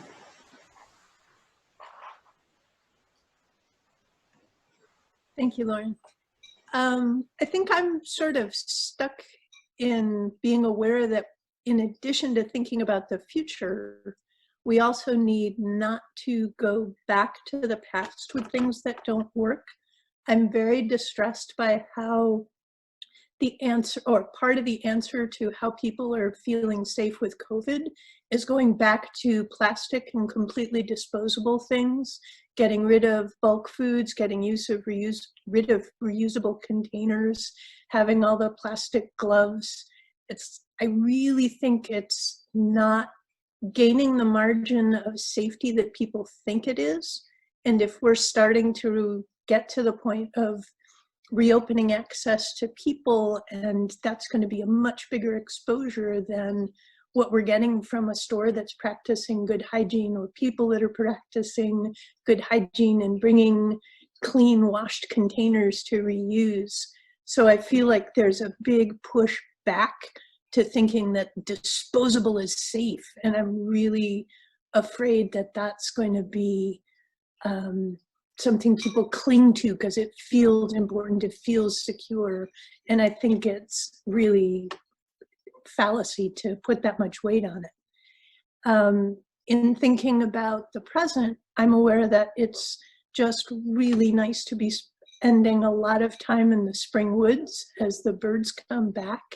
And it's really nice to know how many other people on the call are also able to spend time outdoors, and noticing how much that provides sort of a settling or a centering or an antidote to all the kind of huge and reasonable distress. But the distress can get to be so high that it stops creative thought when we're trying to be imaginative and be solving problems. And when it comes to the future, then I'm also planting trees, and that's something that many of them, I may or may not see them when they're mature and productive, but I'm hoping that I'll find a way to make sure that our land and its trees go to somebody who's going to care for them and share the food with the community, and that that's a way of bringing forward more food rather than just consuming. So that's all. Thank you very much. I'm going to go next to Trevor. Thanks, guys. It's good to see all of you again, and thank you all for showing up. I had a few points to make and wonder about with you, so thank you for listening and your patience. In regard to the barrier, I feel that it's referred to as sense-making or collective sense-making ability, which I think has been eroding for some time, probably for some decades now, certainly exponentially so in the last few years. And we see that in the polarizing of so many narratives from the media and then in our communities, right? And everybody kind of judges, oh, you watch Fox, and you watch MSNBC, and that polarization represents a funneling of narratives that is, I think, unprecedented and very difficult to work with at the community level. And it makes me wonder, like, what is truth then? Not just what is the truth, but what is truth right now? What does it mean right now to wonder the value of truth when there's so many facts? We are awash in so much information that we don't see most of the information. We don't see most of the facts. So whenever somebody says, these are the facts, I'm like, which facts are we talking about? There's so many narratives. And so in that sense, I think less about truth and more about truing, the verb, which is to hone an edge or a wheel. And so to use an example, I guess, I will attempt to do that right now. And we've been discussing economics somewhat in this group, and sort of the idea of not using money anymore, not using the dollar or currency. And often where people go is towards barter. And I just recently, I've hated money my whole life, been disgusted by it and thought it was the root of all evil. But I recently read this book called Debt, The First 5,000 Years by David Graeber. I've heard he's a bit of an asshole, but it's a pretty good book. It's very fascinating, long-winded, academic, anthropological kind of thing. And he really studies some communities from this perspective, which is that barter didn't precede money, but actually debt and money together were a system that go back at least 5,000 years. And that usually as wealth accumulates and empires form and they start harvesting, mining metals and making coins, that's when you start to see a change in the economy towards what he refers to as a military coinage complex. And usually slavery is involved as well in the mining. And I know it's a lot. The point is, capitalism from its beginning to basically 1971, when we took the dollar off of gold, was that a military coinage system. But since then, the dollar is just debt. All money now is just debt and relatively based on debt. And so we are actually in another debt money paradigm. And so it's hard to wrap the mind around, and basically we all kind of think, the value of a dollar is based on something, right? But what these communities were like, is not that there was direct exchange of goods, barter, but that people gave each other things, right? That's the gift economy. People also took things.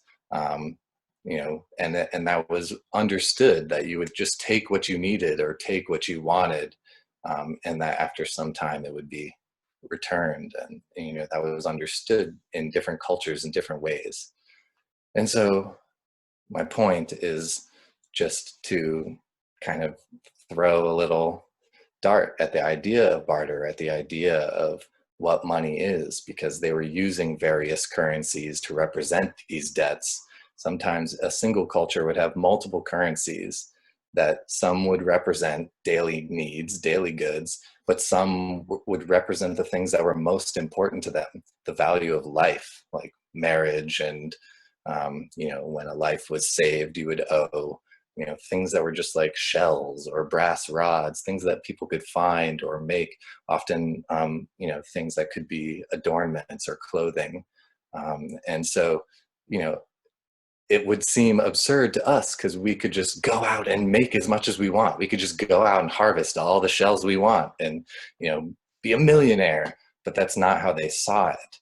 You know, the value of a human life was absolute, and that those shells represent that. They meant this is impossible to compare a human life to, but here's this thing that we use in our culture, and it's a barrier to other cultures and other communities interfering in their economy. And so it's one sense of how local economics can work without money.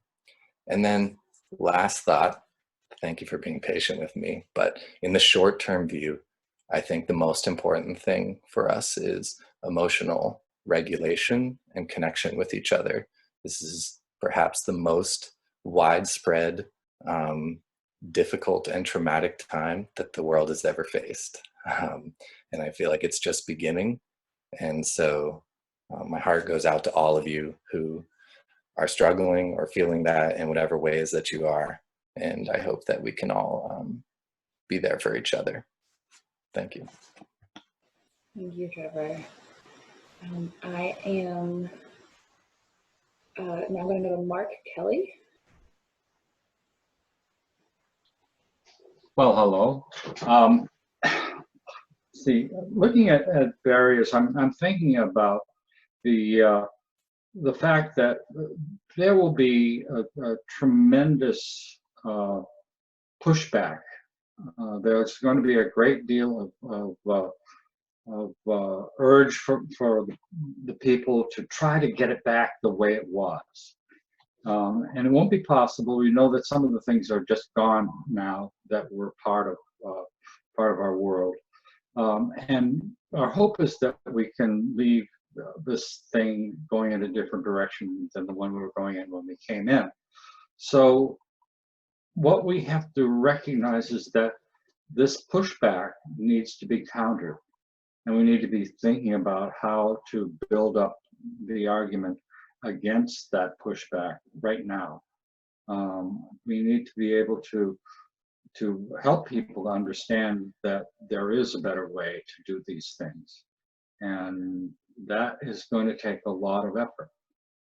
So that's about all I have to say at this point. I know we've been in the East Valley. We've been trying to just gently make inroads on this. We now have a free coffee and donuts for any delivery truck or anybody working in a truck gets that at the general store now. And so we're beginning to try and thank the people that have been working so hard for these weeks and putting themselves in danger. Not just the hospital people, but of course the hospital people, but also the people that are doing, taking care of the roads and all the stuff that actually is still going on, all those jobs that are still functioning. So that's what I have to say for now. Thank you very much. I'm going to go to Cynthia Jackson now.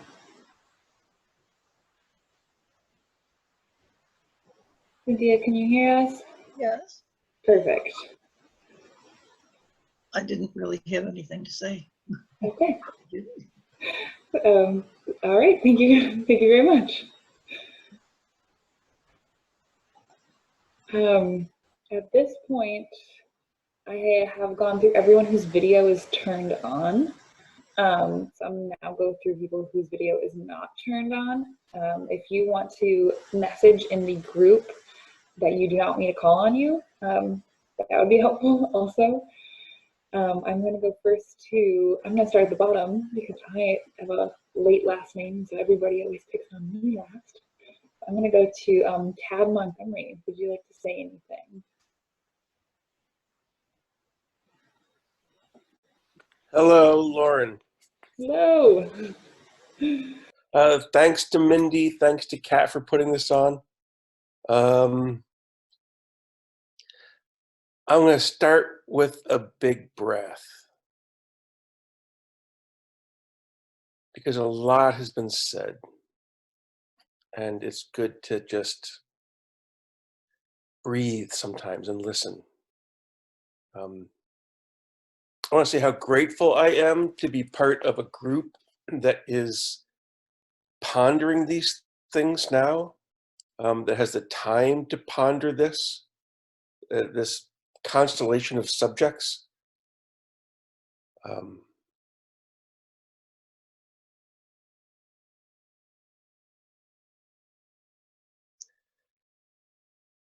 And I want to thank you all for the question. Like, how do we build a regenerative culture? I can't think of many questions that are more pertinent and relative right now. And I'd like to point out that most of us probably know someone who was part of the rat race. Stockbroker, banker, whatever, that had some sort of a crisis in their life and gave it all up and took their family and moved to some other part of the country and changed their lives. And we now are in a world where I'm guessing there are millions of people who are in that kind of crisis and that kind of self-introspection, wondering, what am I doing with my life? And what should I be doing with my life? What did I come here for? And my guess is that a lot of them are going to come out of this like full bore, saying, okay, I'm ready to make a change. And how can those of us who are a step or two ahead of them offer something that helps them to make that transition?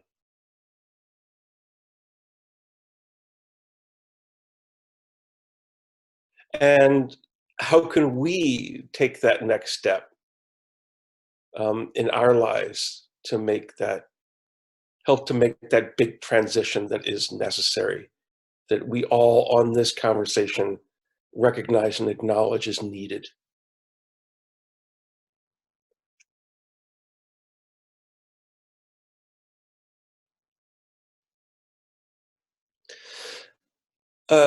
Very pertinent little aside, Simon Dennis, who I'm guessing most of you know, and I are in a series of discussions around setting up an alternative economic system rooted here in the Upper Valley. Karen has, on the chat list, talked about time banks. There are many, many, many different types of alternative economic systems. If you'd like to be part of that, get in touch with me, and we'd be happy to bring you in and try to make something happen in that regard. As a whole different conversation about that. So I won't go too far into that right now. I'm going to end with a poem that I think speaks well to all of this, written by a friend of mine, Garth Harwood. It was written for the Klamath-Siskiyou bioregion, and it's about a invasive species. And I hope I can remember the whole thing. It's called a pampas grass love poem. We had better learn to love the pampas grass. The best of us try to be like it, invasive by habit and history, and finding ourselves on ravaged soil, we act to rebuild it slowly, the work days of our lives doing what coarse pampas-spears do too, adding instead of subtracting in the great breakdown. Neither life will count for much when done, except that others follow similarly, and the soil, the richness of life, grows at a pace unbearable to human thought. We too will die out to be replaced by something native. In this time, to love a redwood forest is to love past the trees to the soil and its builders. And we had better learn to love the pampas grass. Thank you all for being part of this. Thank you very much, Tad. I'm going to go now to Phyllis Fox, if you would like to say something.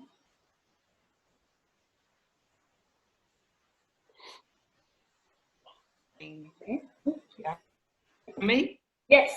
Okay, that everybody's saying. I just have a thought is like, I don't want to stop, and I don't want this being able to share with other people and connect with my community, which I feel like I'm doing, to stop.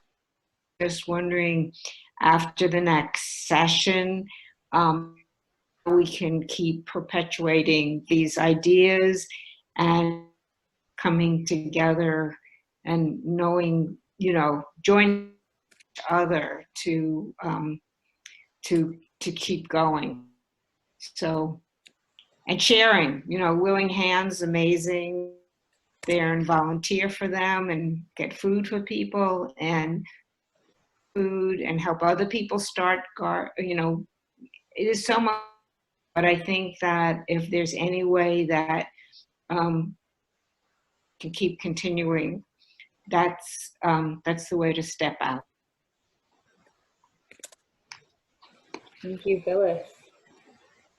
I'm going to go now to Pamela Perkins.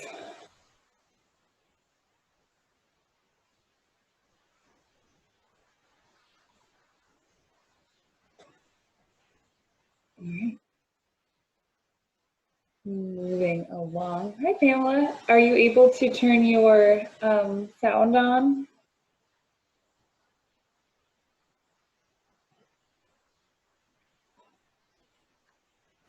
I'm going to unmute you and we'll see how that goes. Hi, Pamela. Can you say something? Okay. Hi. Hi, it's working. Yeah, I very much appreciate listening to everyone. I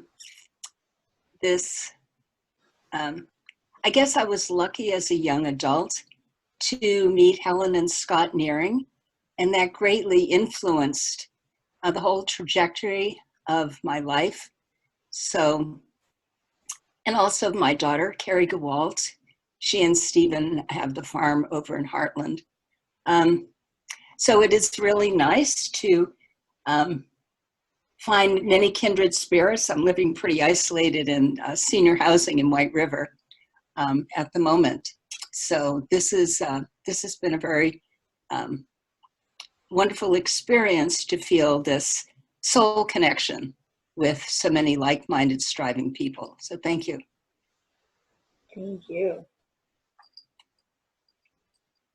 I am going to move now to Megan.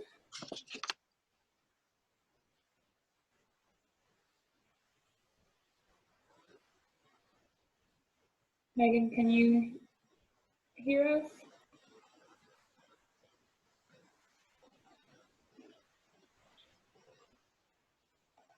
All right. I'm going to move now to Mark Kelly.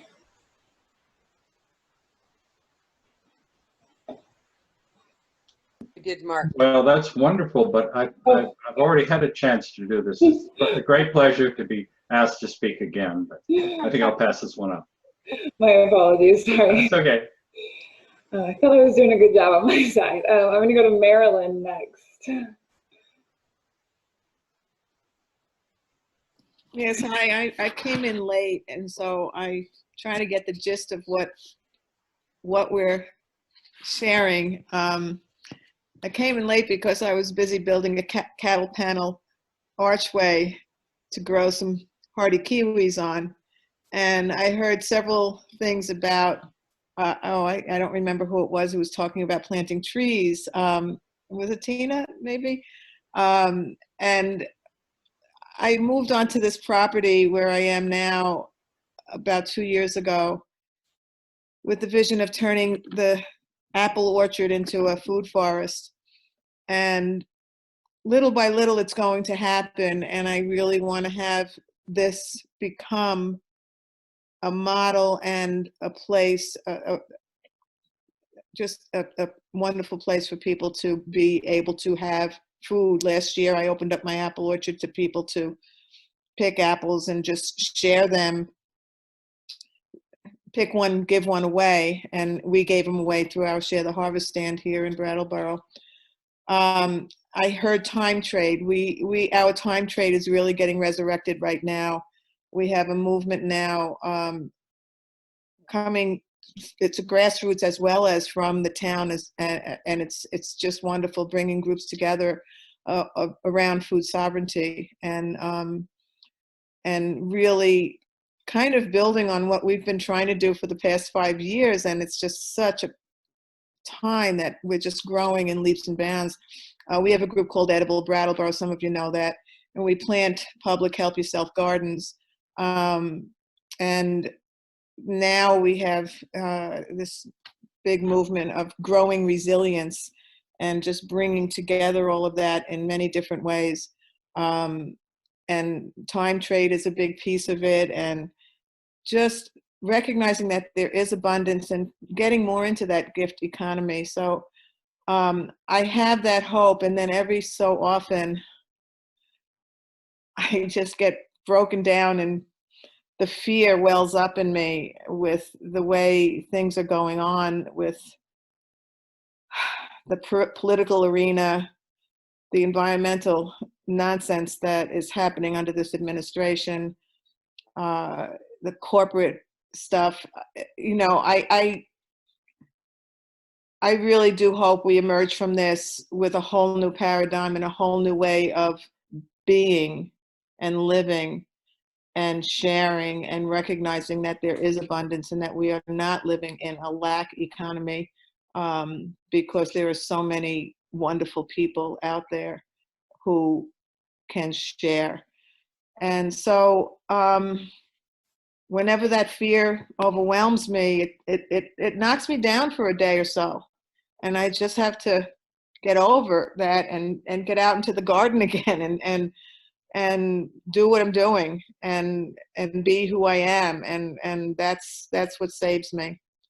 So, and groups like this, you know, I'm not geographically right nearby, but I'm nearby in my heart, and I'm nearby via Zoom. So we are not social distancing. We are absolutely not social distancing. We are socially coming together with the electronics, and let's maintain that. And I'm just loving it. And I appreciate all of you.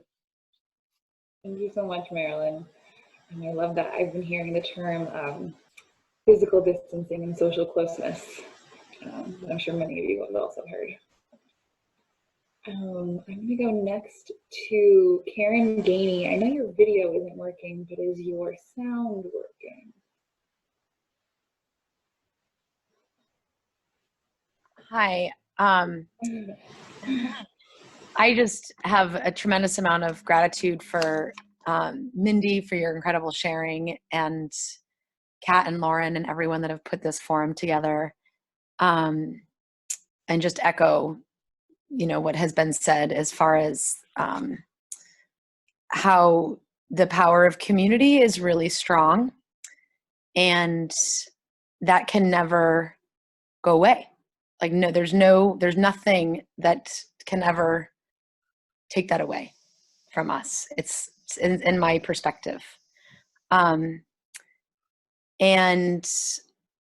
I don't think I have a lot to add that hasn't already been said, except that even as hard as these times are, and it can be really kind of confusing in the heart to celebrate when so many people are suffering. And I think that there's a really powerful connection between grief and gratitude that helps to awaken. And I believe that there are many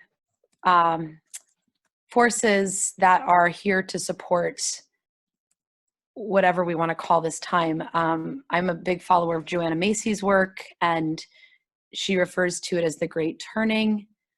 And I think a lot of us have known that certain systems that are not set up to support all people and our connection to this great, beautiful, living, good earth just aren't going to last. And so sometimes I'm in that place that you are too, Marilyn, and really struggling with the fear. You know, in other times, I am seeing the incredible connections that are happening through shared passion, skill sets, interests, resiliency. And that gives me a tremendous amount of hope and trust and faith that, you know, we get to live during these times where we get to witness this process within our own bodies and minds and hearts and spirits, and within the people that we're close to. You know, and already, you know, I'm seeing, you know, barter systems just working. You know, people are already just exchanging. And I appreciate what Mindy brings sometimes, you know, Mindy, when you say, like, we just have to do it. And I feel that in that doing, there's also great being when we learn how to be in presence with each other and honor that we all have something beautiful ready to emerge within us. So yeah, I think I'll just leave it at that. And there's so much to say, and I do talk a lot about this, and I think a lot about this, and I pray about a lot of this, and just so grateful to hear others and be in this community space. So thank you. Thank you, Karen. I'm going to go now to Jason. If you would like to unmute yourself. Yeah. Hey, Lauren, how you doing? Hello. Yeah, thanks everybody for all of this. This has been fantastic. I think for me, and I had I'd written down a few sentences in the path that I was going down, because for me, a lot of the thinking I've been doing is just around perspective, and we're a product of our experiences, and we all came up, those of us that grew up in the Western world grew up with the systems that we have now, and those systems on the whole don't necessarily they're not necessarily about personal connection. I mean, in a lot of ways they are, but fundamentally, whatever system we end up moving to, be it sticking with capitalism, moving toward whatever else, having pockets of things, the root of anything being successful is having empathy and compassion for others, and recognizing that we're all humans. You can easily take it a step further with the inner being concept and just recognize that everything's connected. But even just recognizing it at a human level, I think that would directly impact a lot of the conversations that we have. It would influence a lot of the discussions around the inequalities that we have. I'm a big fan of the donut model, donut economics from Kate Raworth, that Amsterdam is going to incorporate, which is pretty incredible. But really just figuring out a way to increase empathy and compassion, which the root of that is probably in education, which had been mentioned earlier. And I've just been trying to seek opportunities with those who I may not disagree with, or who I do agree with, but their perspective is so rooted in our current systems that they might not understand why they're agreeing with something. And I've been working on trying to get down to the fundamentals of those connections, and trying to say the right thing at the right time, plant a seed. And I really think that's the best thing we can do in general in our day-to-day lives with whoever we're connecting with, just to spread that a little bit. I'll leave it at that. Thank you very much. I'm going now to Cynthia Jackson. Oh, I already went to you, and that was my fault. I'm so sorry. My apologies. Bound to have a couple of slip-ups, I suppose. Chris Wood, please save me.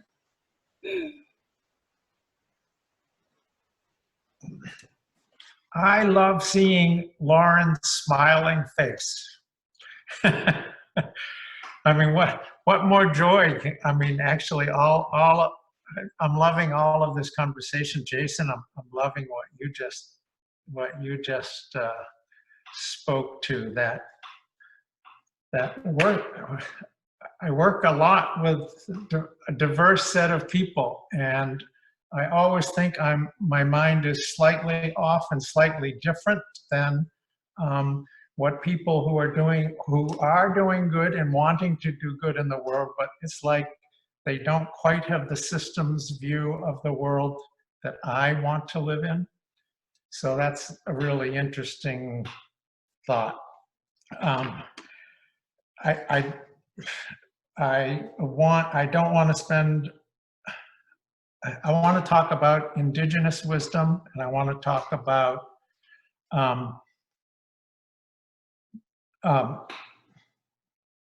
BIPOC, which is Black, Indigenous, people of color in our community, and bringing in our need to recognize our trauma from a generational perspective, and the trauma that's within us as a path to healing ourselves and healing our community.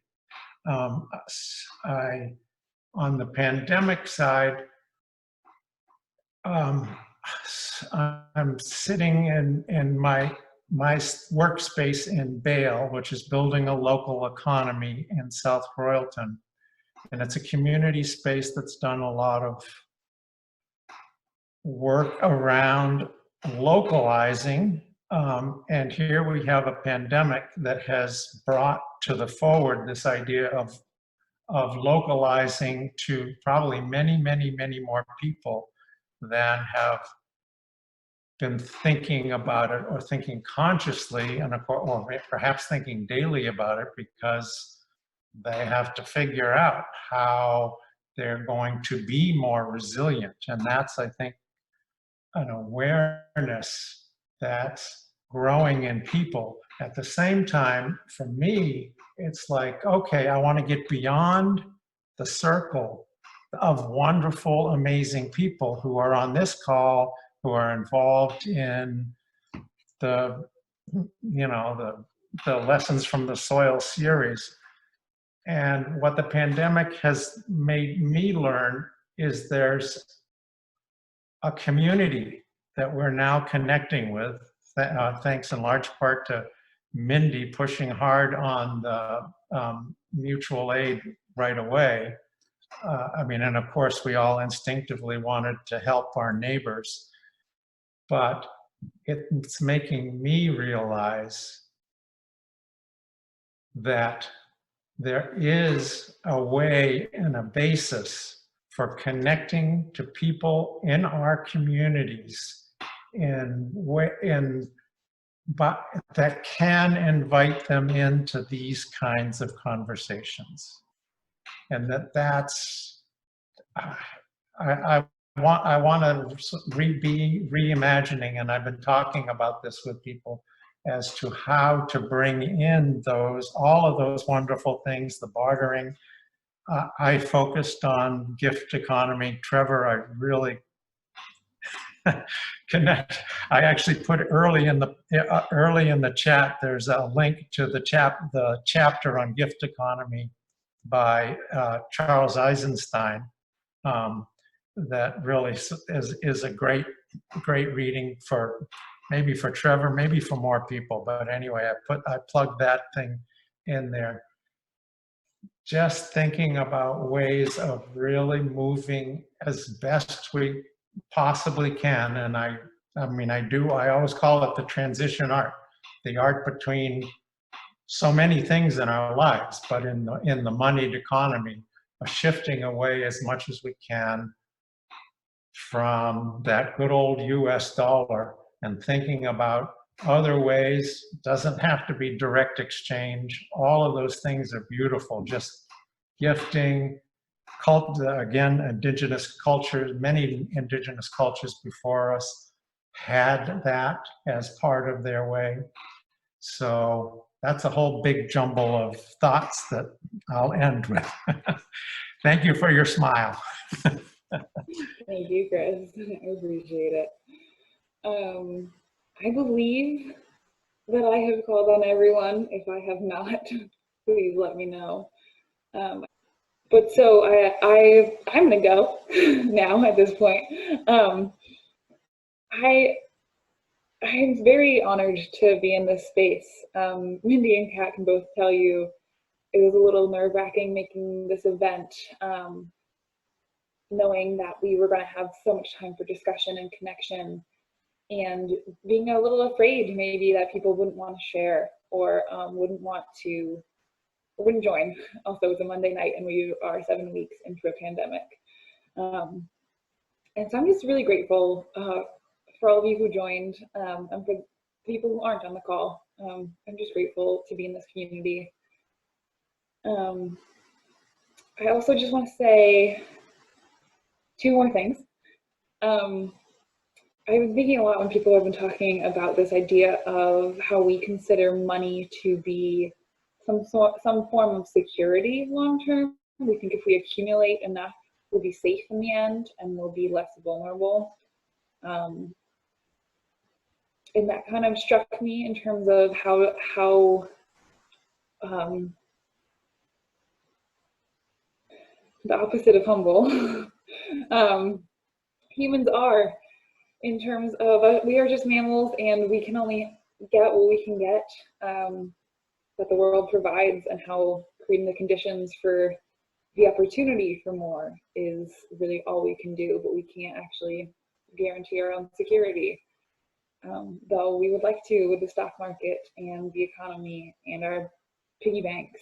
And so just thinking about how we can ensure that security in so many different ways, and with each other. That's one thought that I'll put to one side. The other thought is this idea of the story we tell ourselves. They can be helpful or harmful, especially now. And I remember last year at the Soil Series, we had a whole event on narrative and storytelling. Thank you, Kat, for thinking of that so brilliantly a year ago. Visionary. But in terms of the story we're going to tell of this time, looking backwards, and what we will be able to reflect on,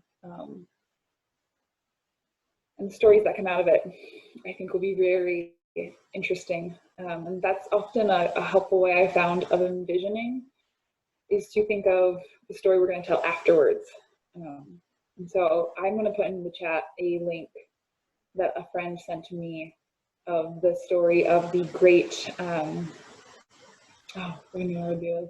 great realization is how they are calling this 2020, and how why we say that hindsight is 2020.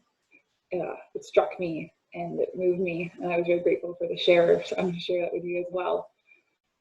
And with that, I'm going to go to Kat, and then Mindy, we're going to go to you after.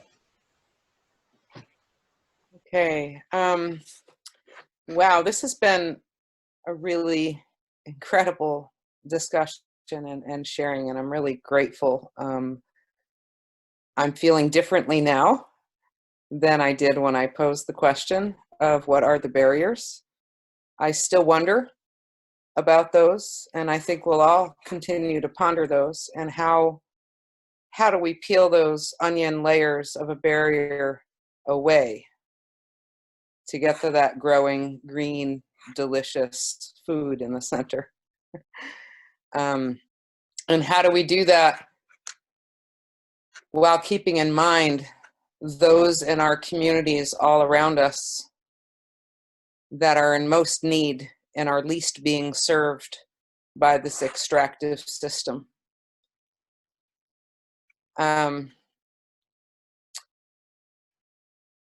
I can leave you with some good thoughts that I'm involved in some conversations on the K through 6 level of education to shift the paradigm with a group of administrators and school principals in the Upper Valley.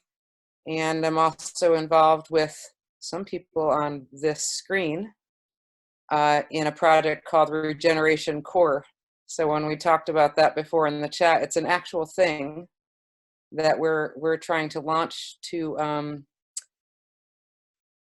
help high school and college age young people to build the education and the credit they need to get what they need while providing for our communities and building skills in a world where we envision agroecology as being a big part of our future.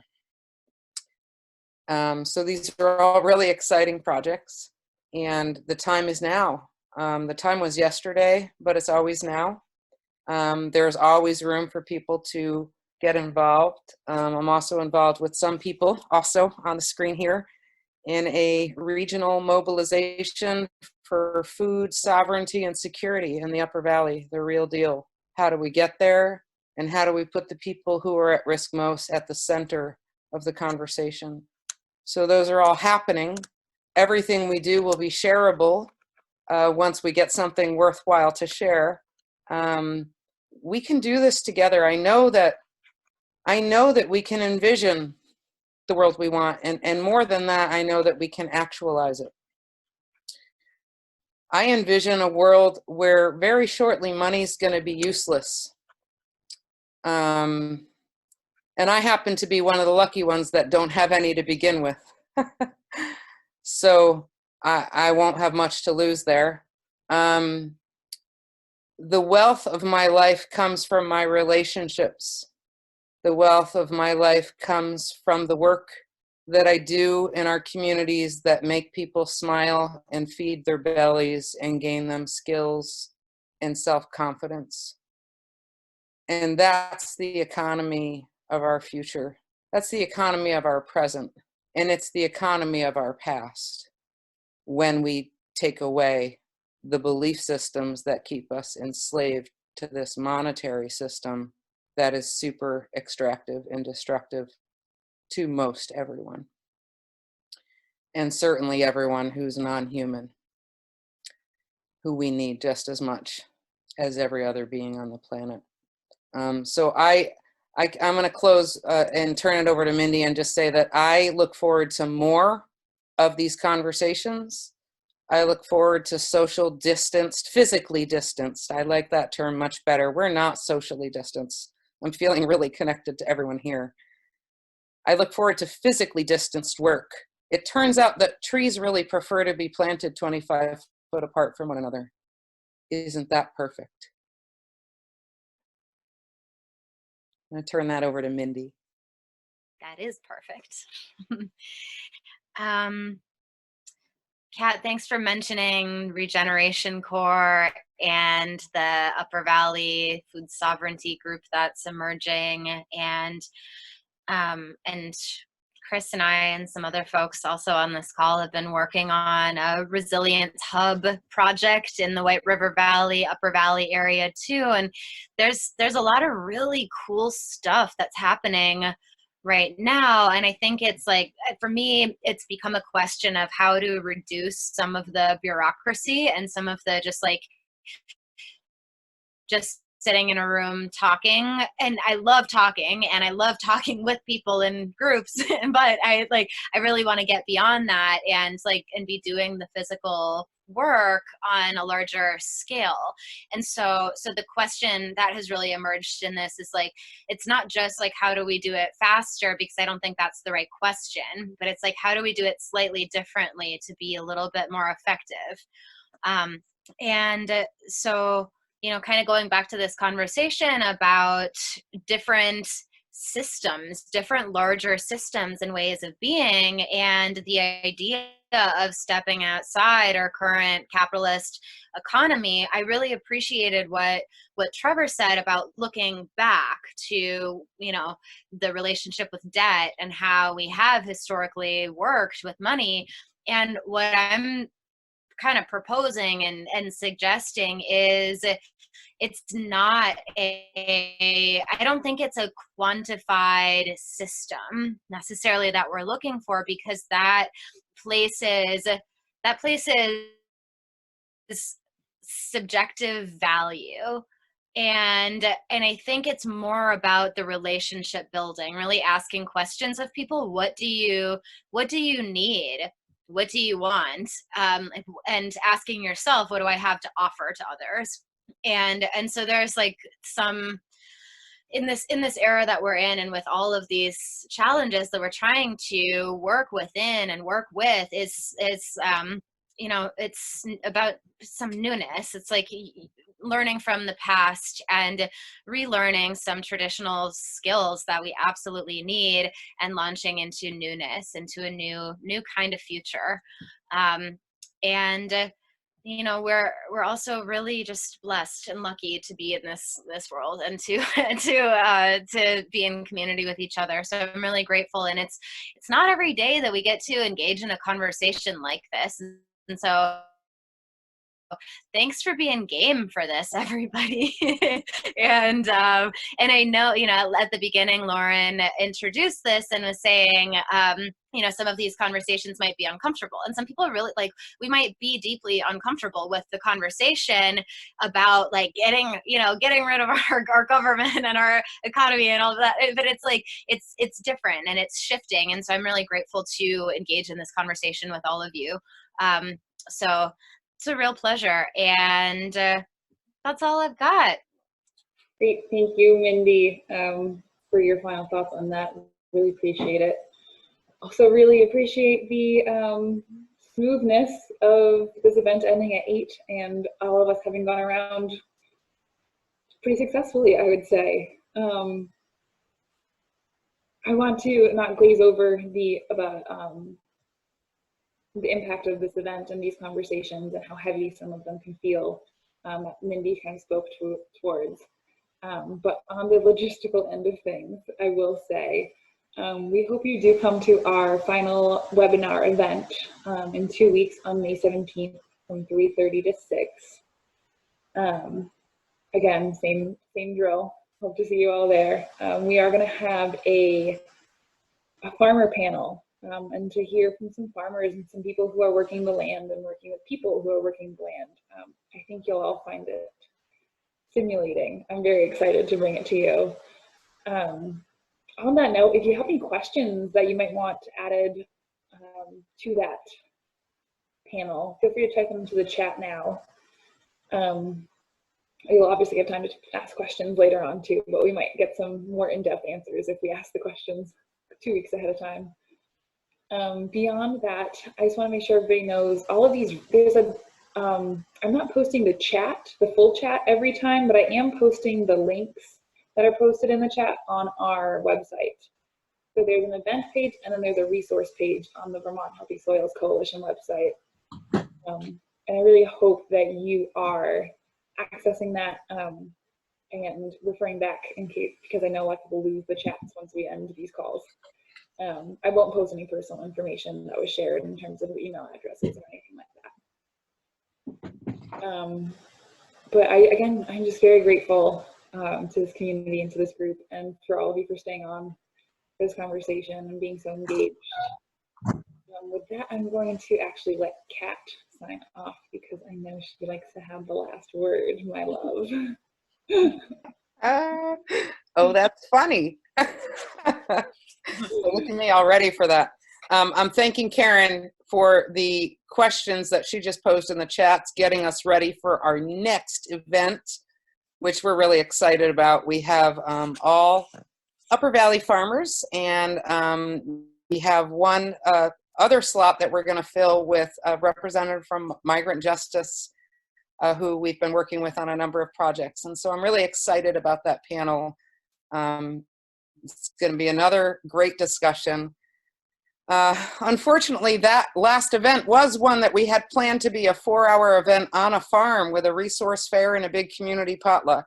So we're just going to have to imagine that piece and look forward to a time when we can get together and do that at Sunrise Farm, which Trevor, who's here on the screen, is one of the fortunate people that works with Chuck Wister at Sunrise Farm. They're an amazing operation. If you're in White River, check them out.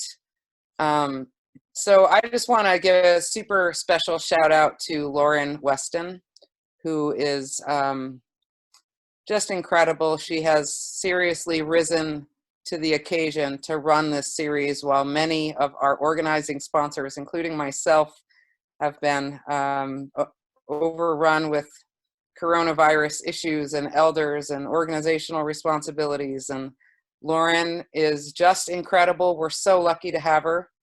And I want to thank you all so much for joining us, and I hope to see you again on May 17th. Take our survey. It really helps us.